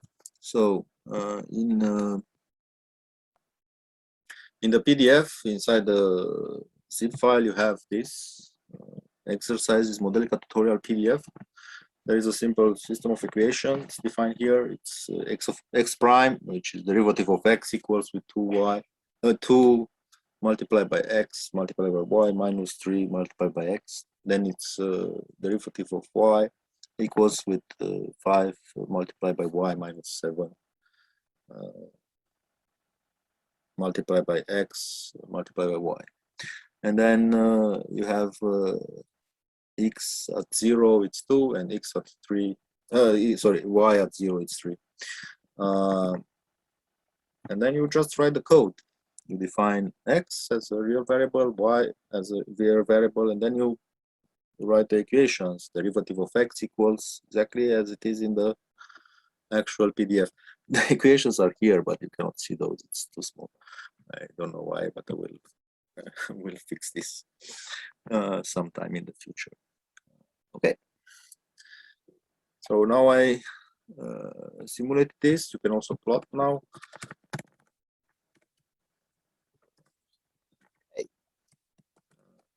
You can plot using accolades, several values, x and y. You can see here, everything is 0. There is nothing in there. They are here on 0 because 0 is the actual solution for this equation. But now we also have the fact that x at 0 it's 2 and y at 0 it's 3. So let's put that also in the model. Use a modification, start equals 2.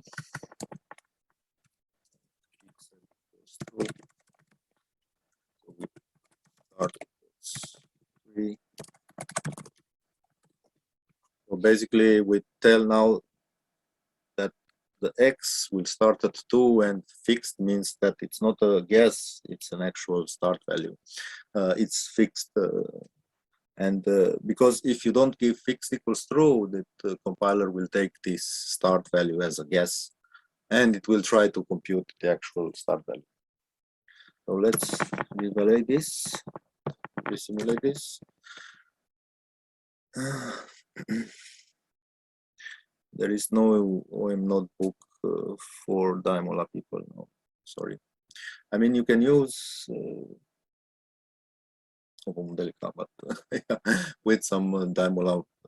I mean, Modelica, it should be a language that it's supported by all the tools, so you can reuse models, hopefully without too many modifications or non-modifications in other tools. This is not really the case. In some cases, you have issues with initialization because different tools have different start values. They select different variables for tiering or some other things, and then when you select, when you provide start values, you might need to provide different ones for different tools. This is what happens, but in general, most of the models that are not complicated, they can be used in other tools. So myself, I don't know, but I don't think Daimola has anything like that. So now you see that the actual x starts at 2 and y starts at 3, and we have our model. Okay.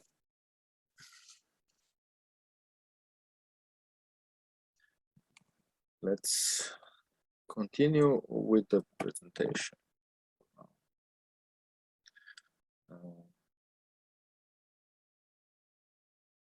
Okay, seems yes, this one. Okay. You can play with the other ones, simulate and plot Van der Pol and do change and resimulate time. It's fine. Let's push further. So yeah, we went through this, and you can also put algebraic equations such in it and so on, and model the system. Okay, so we even had slides for it, and might have been better. We already did this. Okay, for functions we won't get into that, but you can play with it if you want. There are also external functions you can call C or Fortran from Modelica and such. You can also read that in some Modelica online resources or the Modelica specification.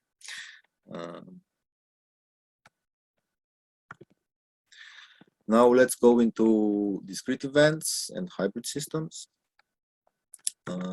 So Modelica has continuous time, basically real and voltage and current, and then you have discrete time variables, integers and booleans or strings, and you also have clocked discrete time. This in addition to Modelica 3.5 specification, 3.4, sorry, or something like that. And this it's also to support things like controllers and such. So in a point in time, it's instantaneous. It has zero direction. You have a event condition or a clock tick that it generates this event, and a set of variables that are associated with this event, and some behavior that it's activated or deactivated at this event, like equations and such, condition equations.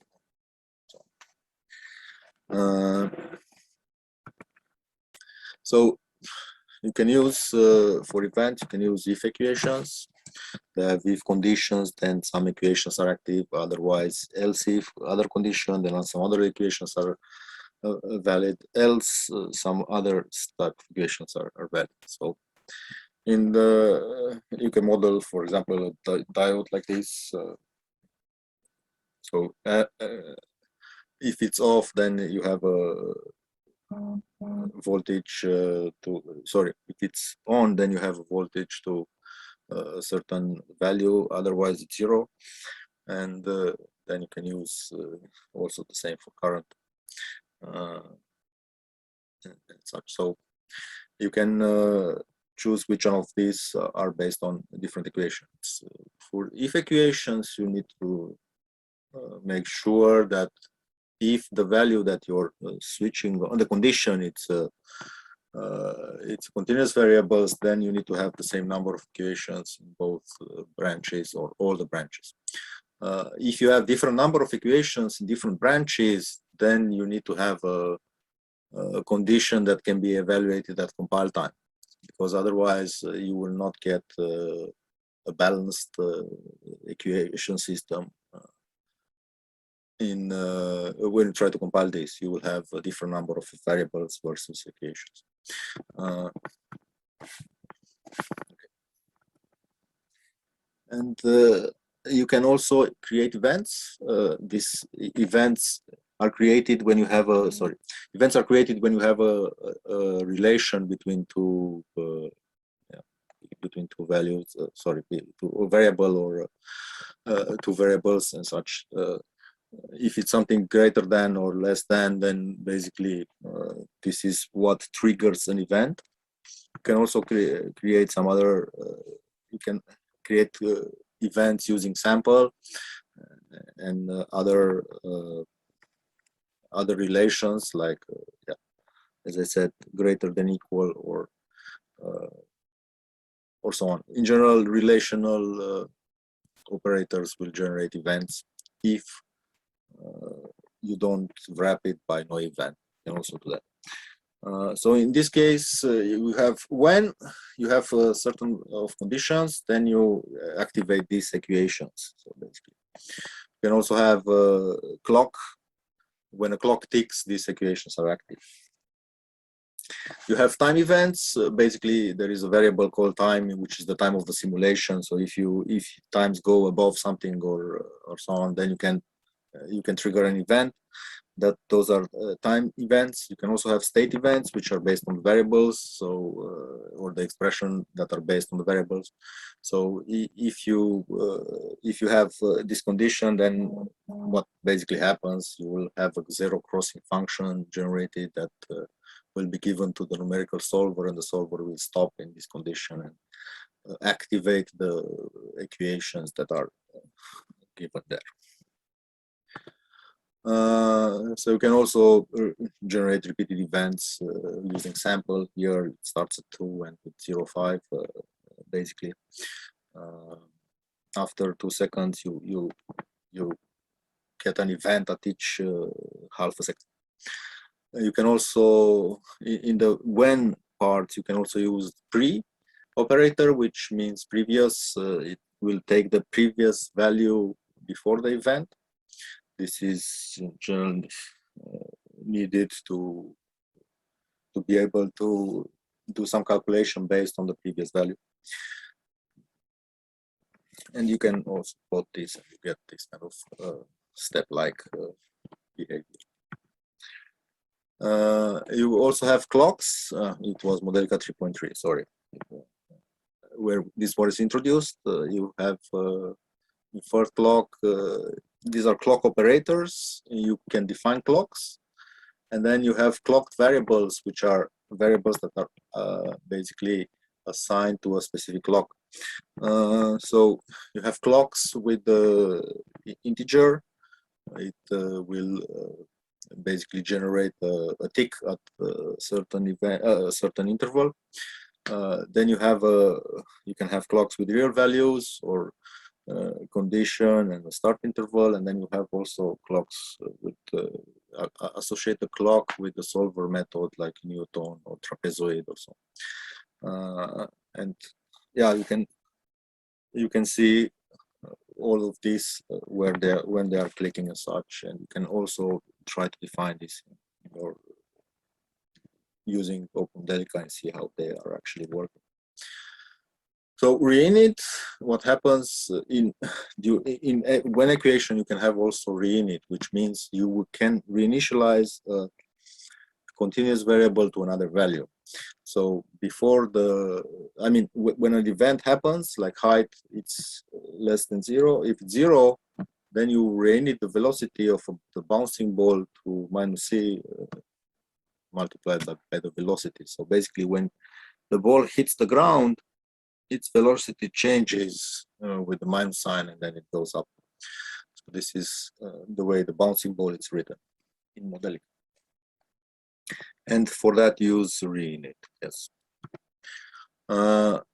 You can now locate the bouncing ball exercise in the hybrid modeling section of Dr. Modelica and change it and run it. Let's see how that works. Let's try to do that. Here, so we go to hybrid part, hybrid modeling, when equations here. Then it's the bouncing ball here. Evaluate that, shift enter. Then we simulate bouncing ball.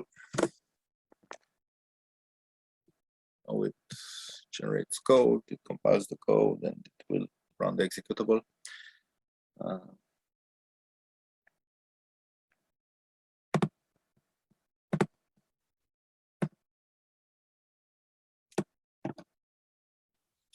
Now that is done, let's plot the height and velocity, and that works fine as well. Now let's change some things here. Elasticity, constant of the ball. To see, we can make it bigger or smaller. Really, this will bounce the ball less. Basically, let's reevaluate that. Simulate again.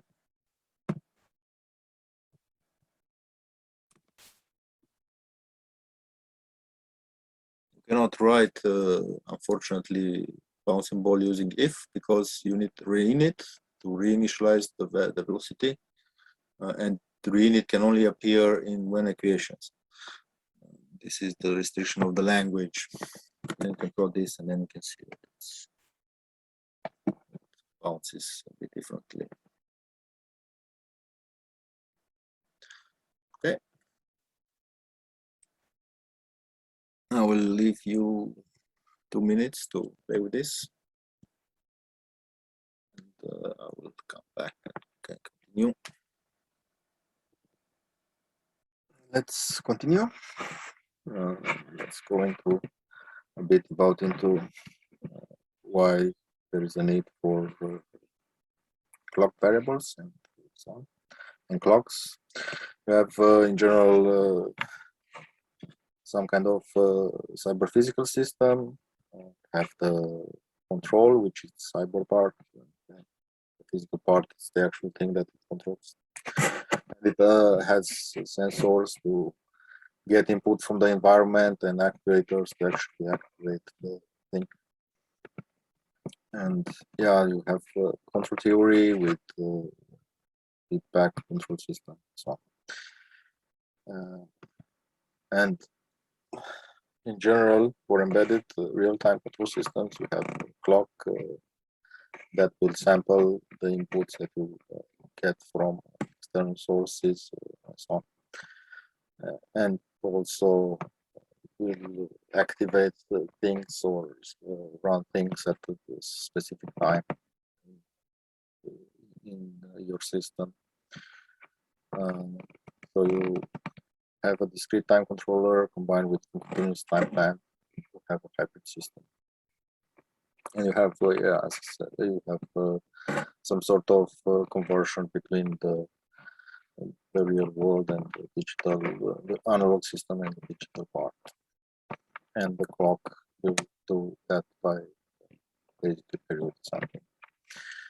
So this is a controller with without clocked variables. You have when initial sample, then you have this set of equations, and then part the continuous time. So when we'll basically activate these equations at the specific time. Initial means the initialization, and sample will activate after 3 seconds with a 3-second interval. And then that is basically x and xd and y will be kept the same between samples. And the same thing using clock variables. So when a clock is triggered, then these equations are activated. You have, instead of the pre, you are using previous, we're using clocks, and then you also have hold to hold the value to a certain value, so to hold the variable to a certain value, and then you have that combined with plant. And these things together, you can also sample the y with the clock that ticks each 3 seconds, as we had before with the sample. So you have in Modelica continuous variables, real numbers. This defined as piecewise continuous function of time. Then you have piecewise constant variables, which are constant inside the interval. These are discrete variables. So you have clocked variables, which are base type real or integer, and they are associated with a certain clock. So they can only be accessed when this clock ticks. So, and then you have clock variables, which are just constructors that defines clocks, and you can use this to have different kind of clocks. You can also you can define a clock, then based on that clock you can define another clock that will take at half that value of the previous clock, previous defining clock, and so on. And then you can partition the system using different clocks, and this happens automatically. All the variables that are tied to a specific clock, they will be part of that clock partition and will be active, or also the equations will be active at that particular time. So these partitions basically happens automatically, and this can be used to basically generate code for embedded systems.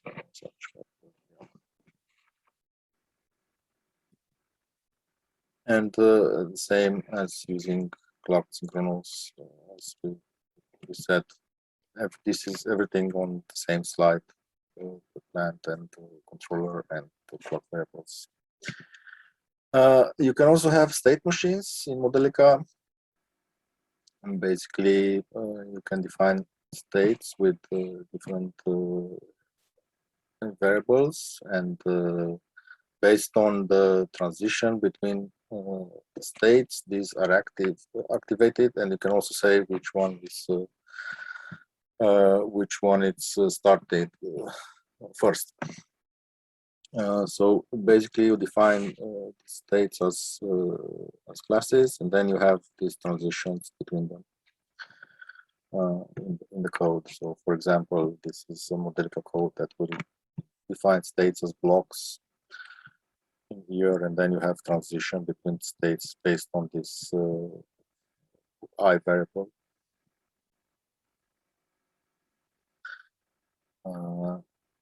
Yes. So you can also look at this. The Modelica state machines are, you can also have hierarchical state machines. Basically, inside the state, you can have different other states and so on. This is all inspired by this paper from and the implementation that was done in Synchronous. You can read that if you're interested in details.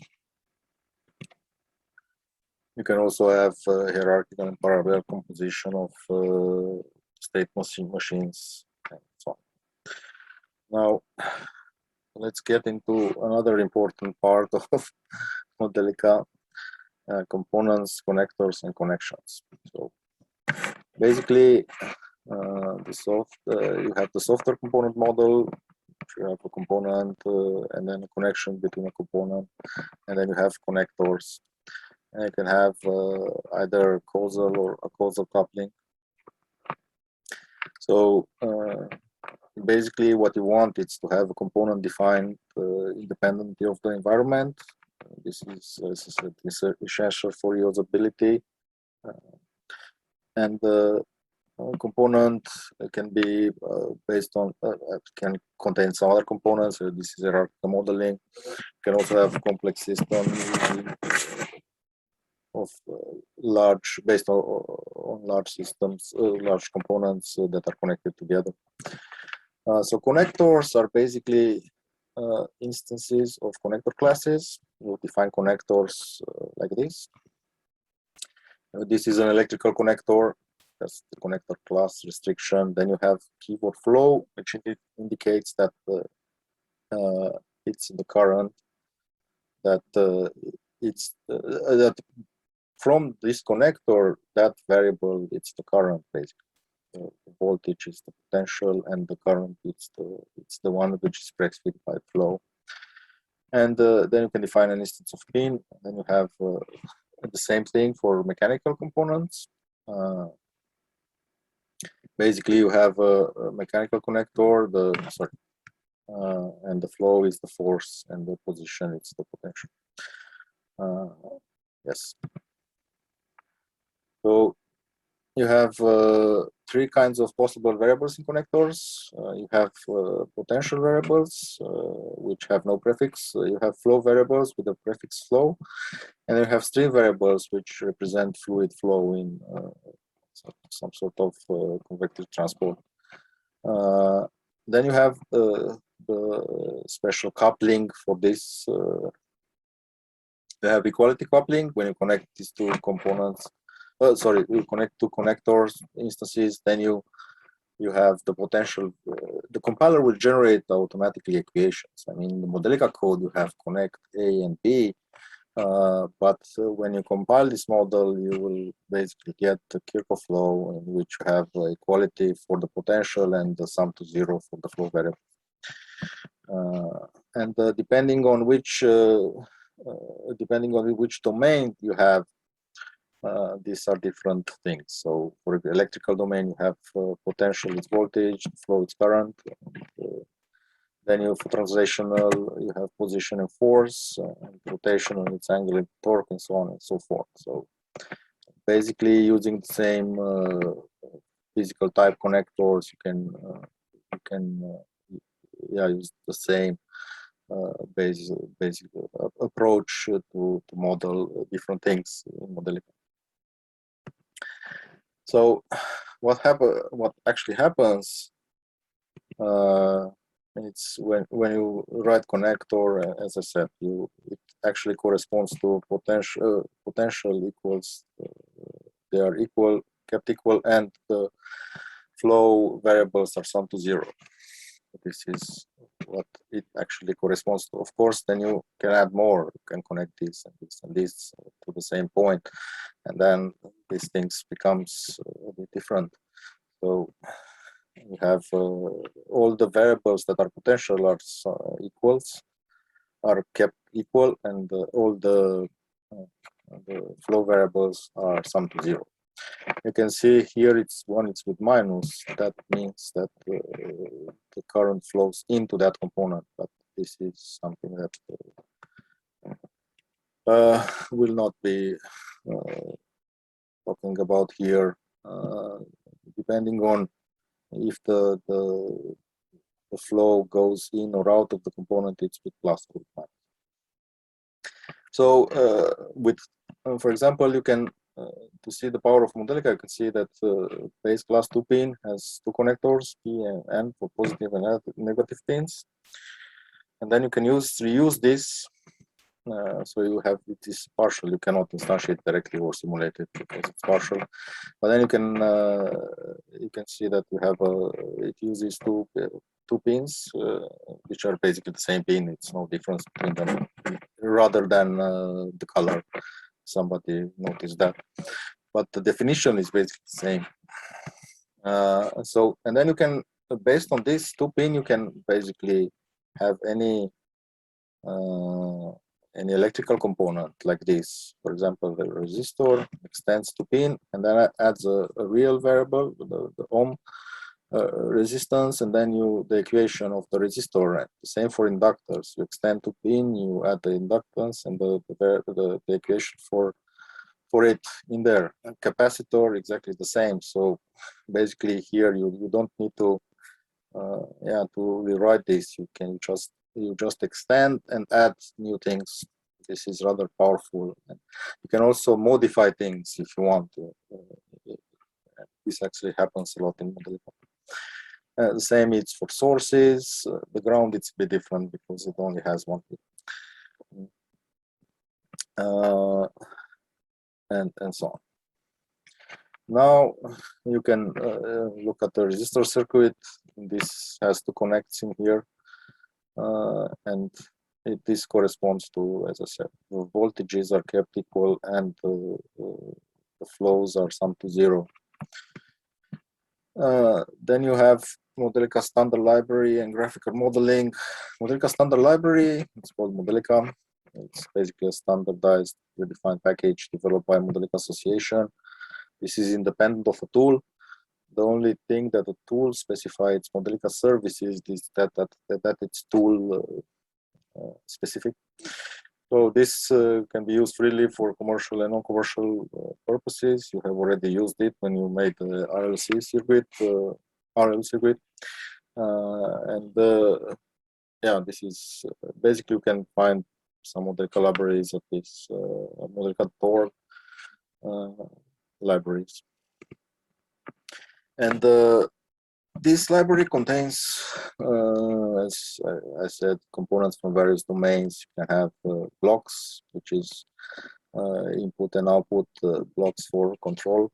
You have constants, mathematical constants. You have electrical library for electrical models, icons for things that are like, if you want to have an icon for a package, then you will find it in there. Fluid, one-dimensional fluid, mathematical functions. You have magnetic, mechanics, media, SI units. Depending on the library version, this has changed a bit. This Modelica 3.2 or 3 point something version. In Modelica 4, things have been moved around. The SI units, it's in a different place, but that's basically, I would say, the most non-backwards compatible change done in there. Then you have things like utilities, basically functions to read the values from files. For example, have like read parameters from a text file or these kind of things in there. So blocks, as I said, you have continuous, discrete, and logical inputs/output blocks. You can have you can combine these things together. Step with a feedback and the PI controller, limiter, and so on. You can also combine logical things like not and and or and such. You have electrical components, resistors and such, digital components, same.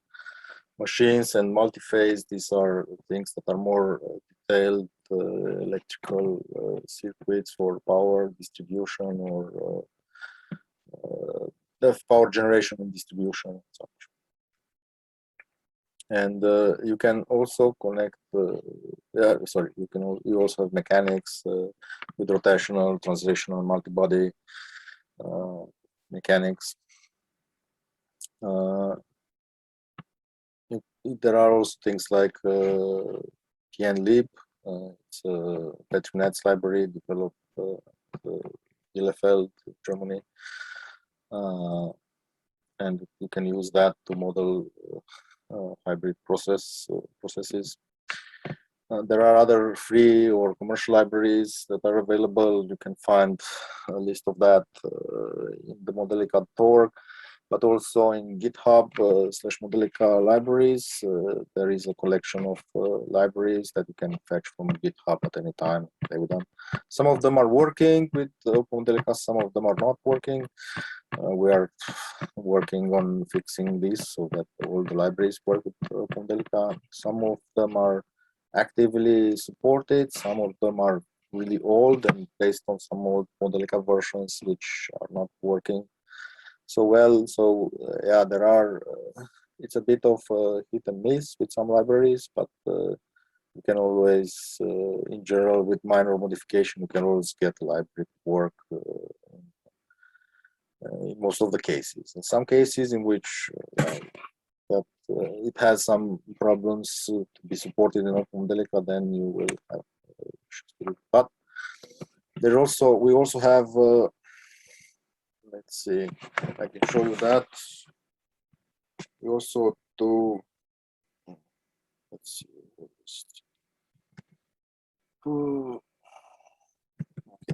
here. We also have for OpenModelica, we run coverage tests each night. And we display this at this particular URL. You can find it from OpenModelica.org. So in here we can have all the things, all the libraries and all the Modelica compiler versions, and what is how many libraries there are supported, how many models we test 17,000 models each night and 83 libraries, and then we can, for example, the master version can simulate this number, 1.18 can simulate this number, so it's quite an improvement, 3,000 models already. And then you can see for each particular library that we test, you can go in and check yeah, what are the issues, if there are any issues, if your model is supportive, if you think it's working or not. So you can easily check if things are working or not. I haven't seen any other tool having this displayed openly, because yeah, commercial tools will not let you know what things are supporting and such. But well, maybe that will change. Yeah, as I said, it was the question here. I was saying I will put this in the chat. Let me. This is the list, yes, of the libraries that we are supporting, and for each library, which models are supporting. We are running the models that have the experiment annotation and so on. Okay, let's move further.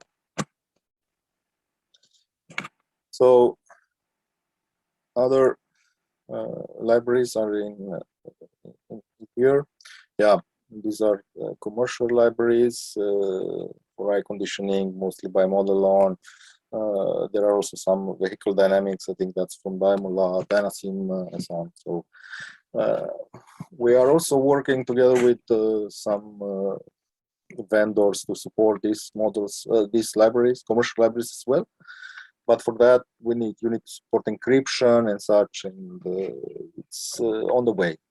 Hopefully, in the coming year, we will have support for also commercial libraries as much as possible.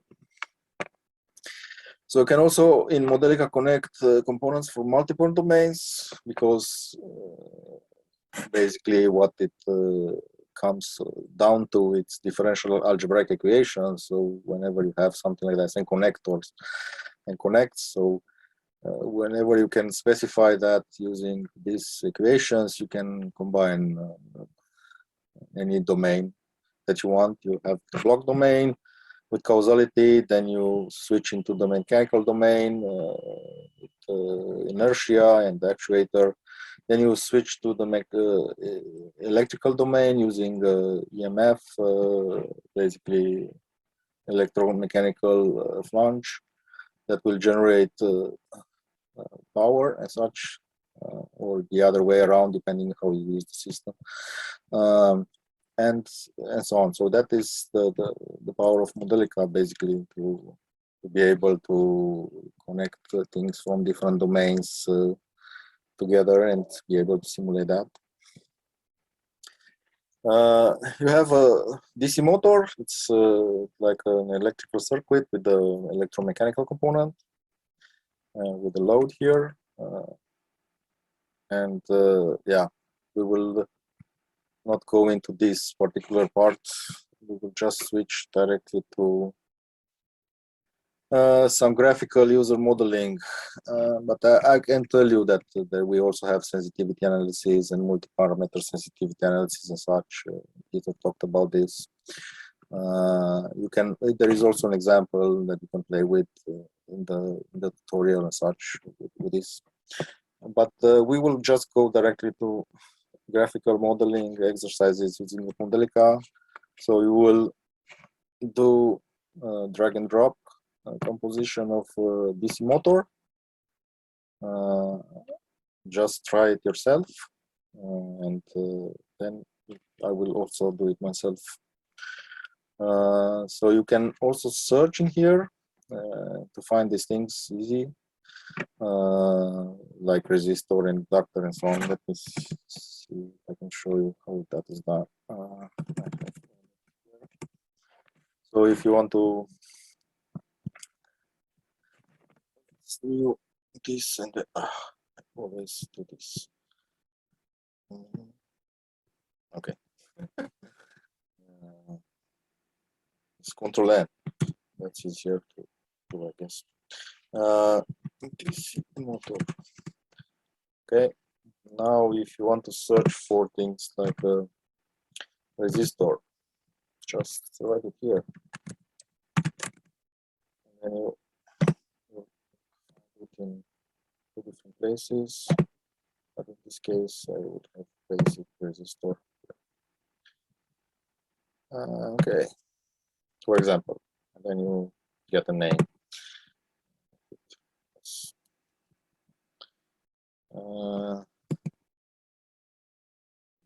Then you find the inductor and the EMF component and so on. And you can search for those and try to connect these things together and see if you can get that to work. Okay.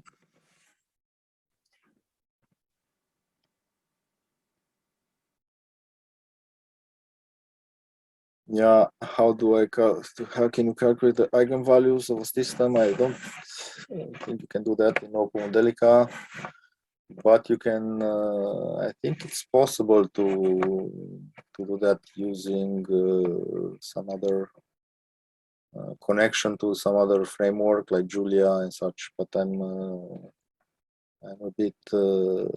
I will find this out, and if you send me an email with this question, I will reply to you. I'm sorry I didn't reply to some of your emails, because when I sent you the first emails, I got marked as a spammer, and I couldn't send any emails until today when the administrator made me back, I could send email. But I will reply if there are any questions. I will reply to your questions, no problem. Yes, you can expand everything, I think, and then if you search for it, it will be found. But if it's not expanded, then unfortunately you have to expand it. That is true. But yeah, that is true. We can improve the usability issue of that for sure. To search for a component much better.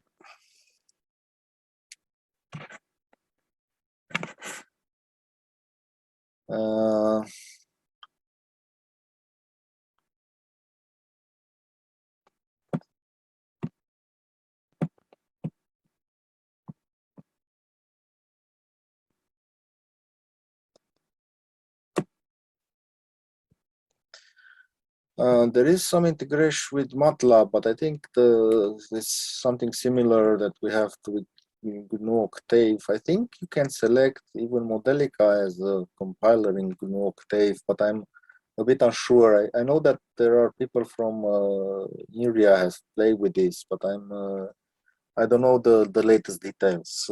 If you, I can find out for sure. The annual funding for Modelica, now it depends. This Modelica Association has some members that pay some fees. We also have Open Source Modelica Consortium that have some members which support the development of the Open Modelica compiler. I don't know how much is the budget for that. Maybe Peter knows the details, but yeah. I don't think it's that much. Couple of millions of Swedish kronor, that means 100,000 euros, maybe.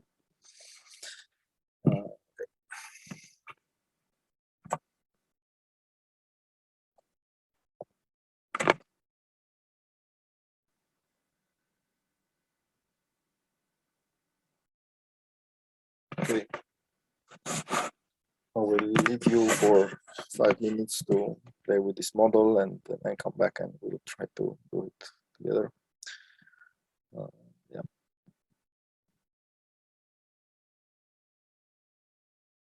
Yeah, to rename something, right click and attributes, and then you have to name there, just change it to something else. That's it.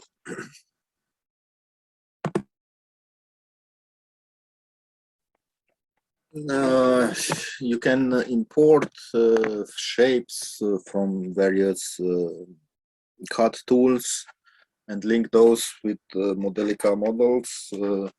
Basically, yes, we use a library called OpenSyncGraph. So whatever that can import, we can also import.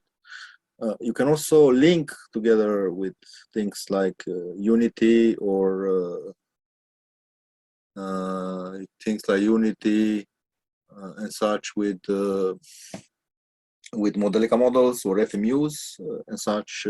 Like for example, this excavator that is, or the bouncy ball, it's actually called link in Unity with the Modelica model, and the collisions for the surfaces are made in Unity. So you can use external functions to connect to any other tool, to any other framework to fetch and push data, basically. It's possible to modify Modelica to use custom solvers. That it's you just need to add a new solver to the runtime system and basically generate code for that. But I think what might be easier to do is to use the Julia framework. And basically what we have in Julia, it's we run the front end and then we have a Julia based backend. And in there you probably add solvers much easier and solve your system any way you want it and such. But yes, that is possible. The source it's open on GitHub. You can add your own solver to OpenModelica without too much fuss, because most of the solver have the same interface. Basically, you have the right hand side and the event handling and such, so the zero crossing functions and such. But if you are interested in something like that, just contact us and we can point you to how to do it if you want.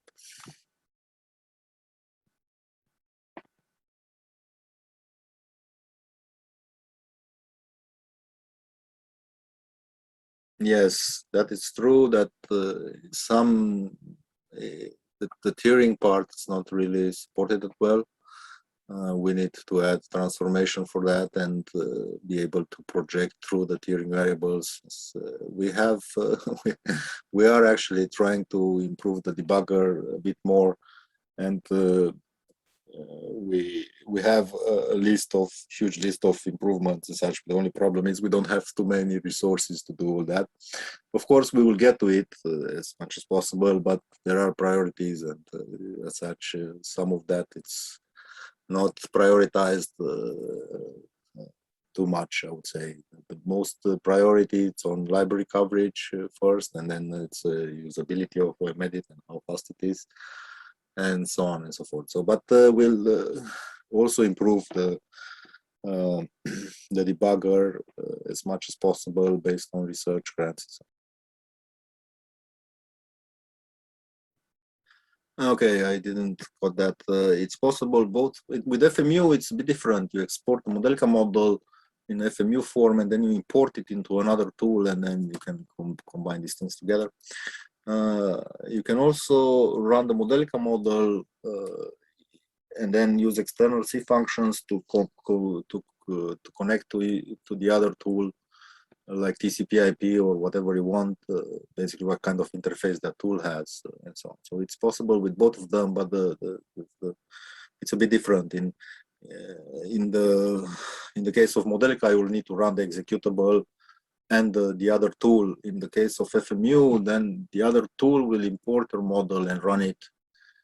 Basically, this happens, like, for example, I can export the Modelica model, then import it in MATLAB, and then you can run things in it like that. For example, you can do these kind of things. Okay, let's see if I can do this myself. You have inductor.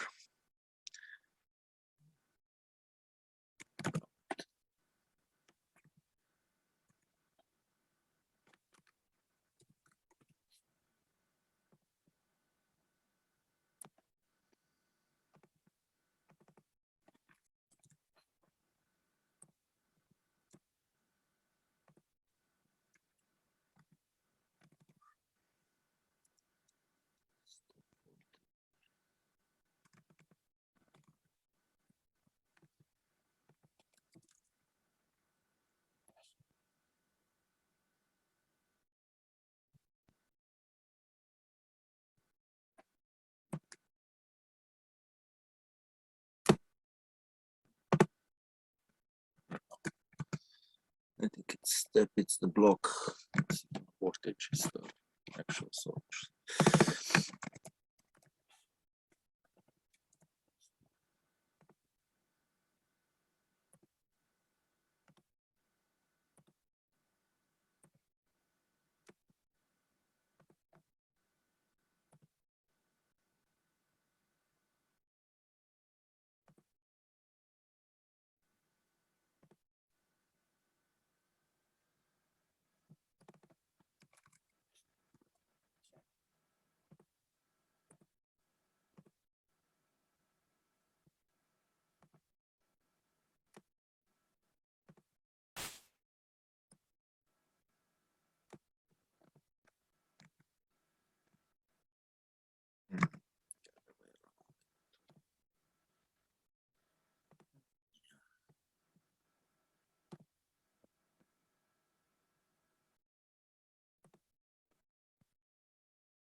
this a bit more.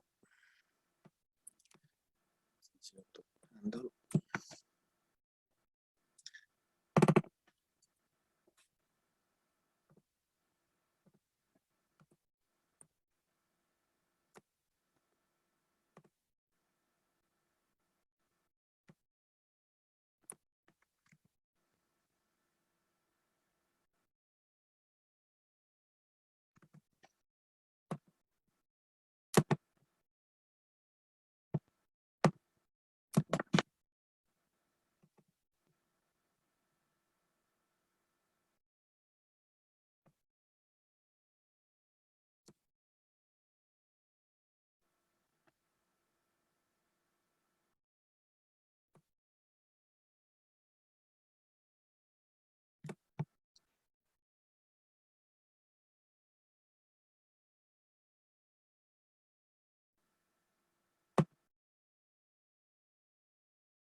So,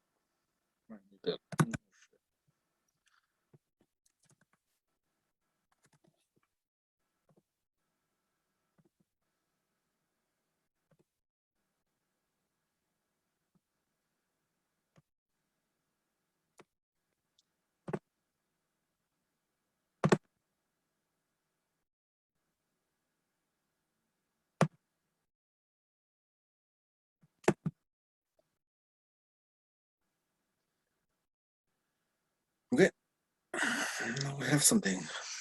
Let's try to simulate this. You can save it.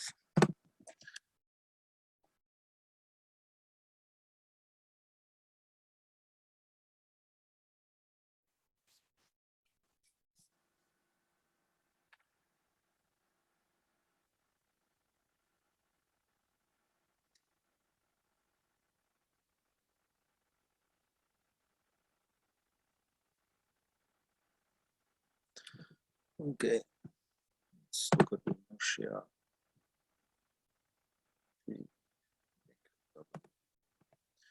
Then we get it like that. Okay.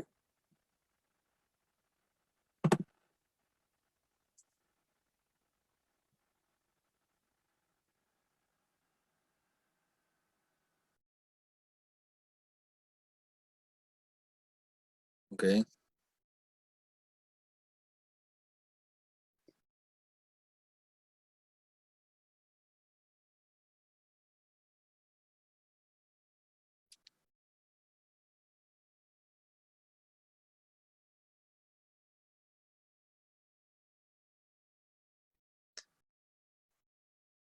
It seems you connected something wrongly, Manfred.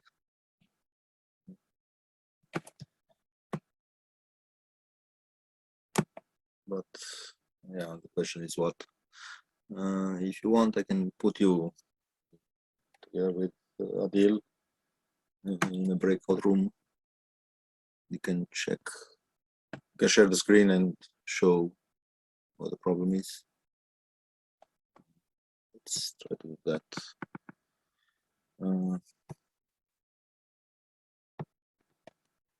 Okay.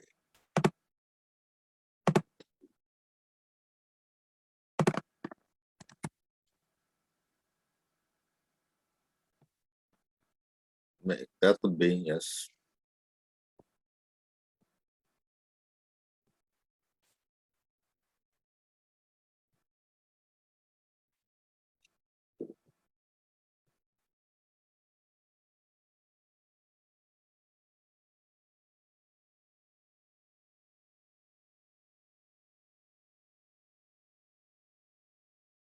Hey, sorry.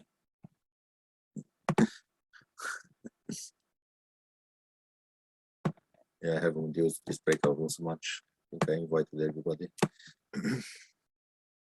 to breakout room. That's not good. Yeah, okay. Let me try to do this again.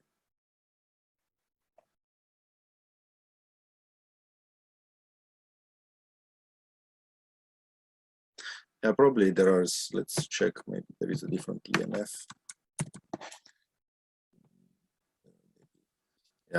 there is translational, and there is this other one, rotational.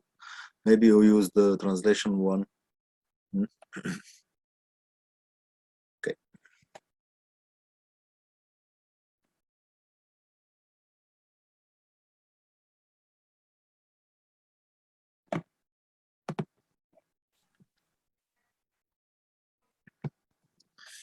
Okay, this is basically a movie of what I did, but we can skip that.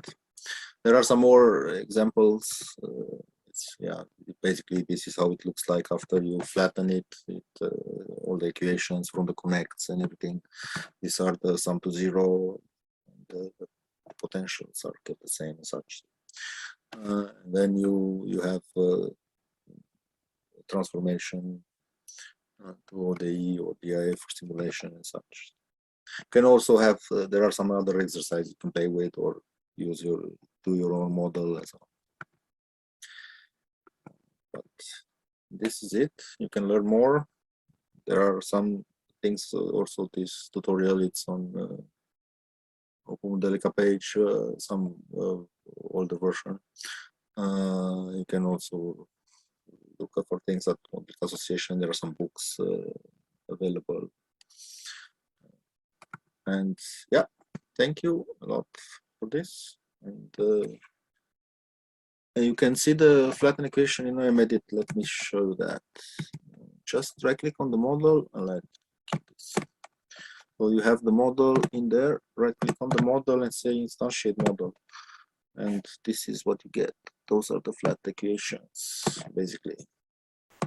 These are the variables of all the components and the equations are here. Those are the flat ones. Instantiate model will flatten everything and will give you the things like that. Okay. Then thank you a lot for this, and yep, have fun at the conference, and yep, see you.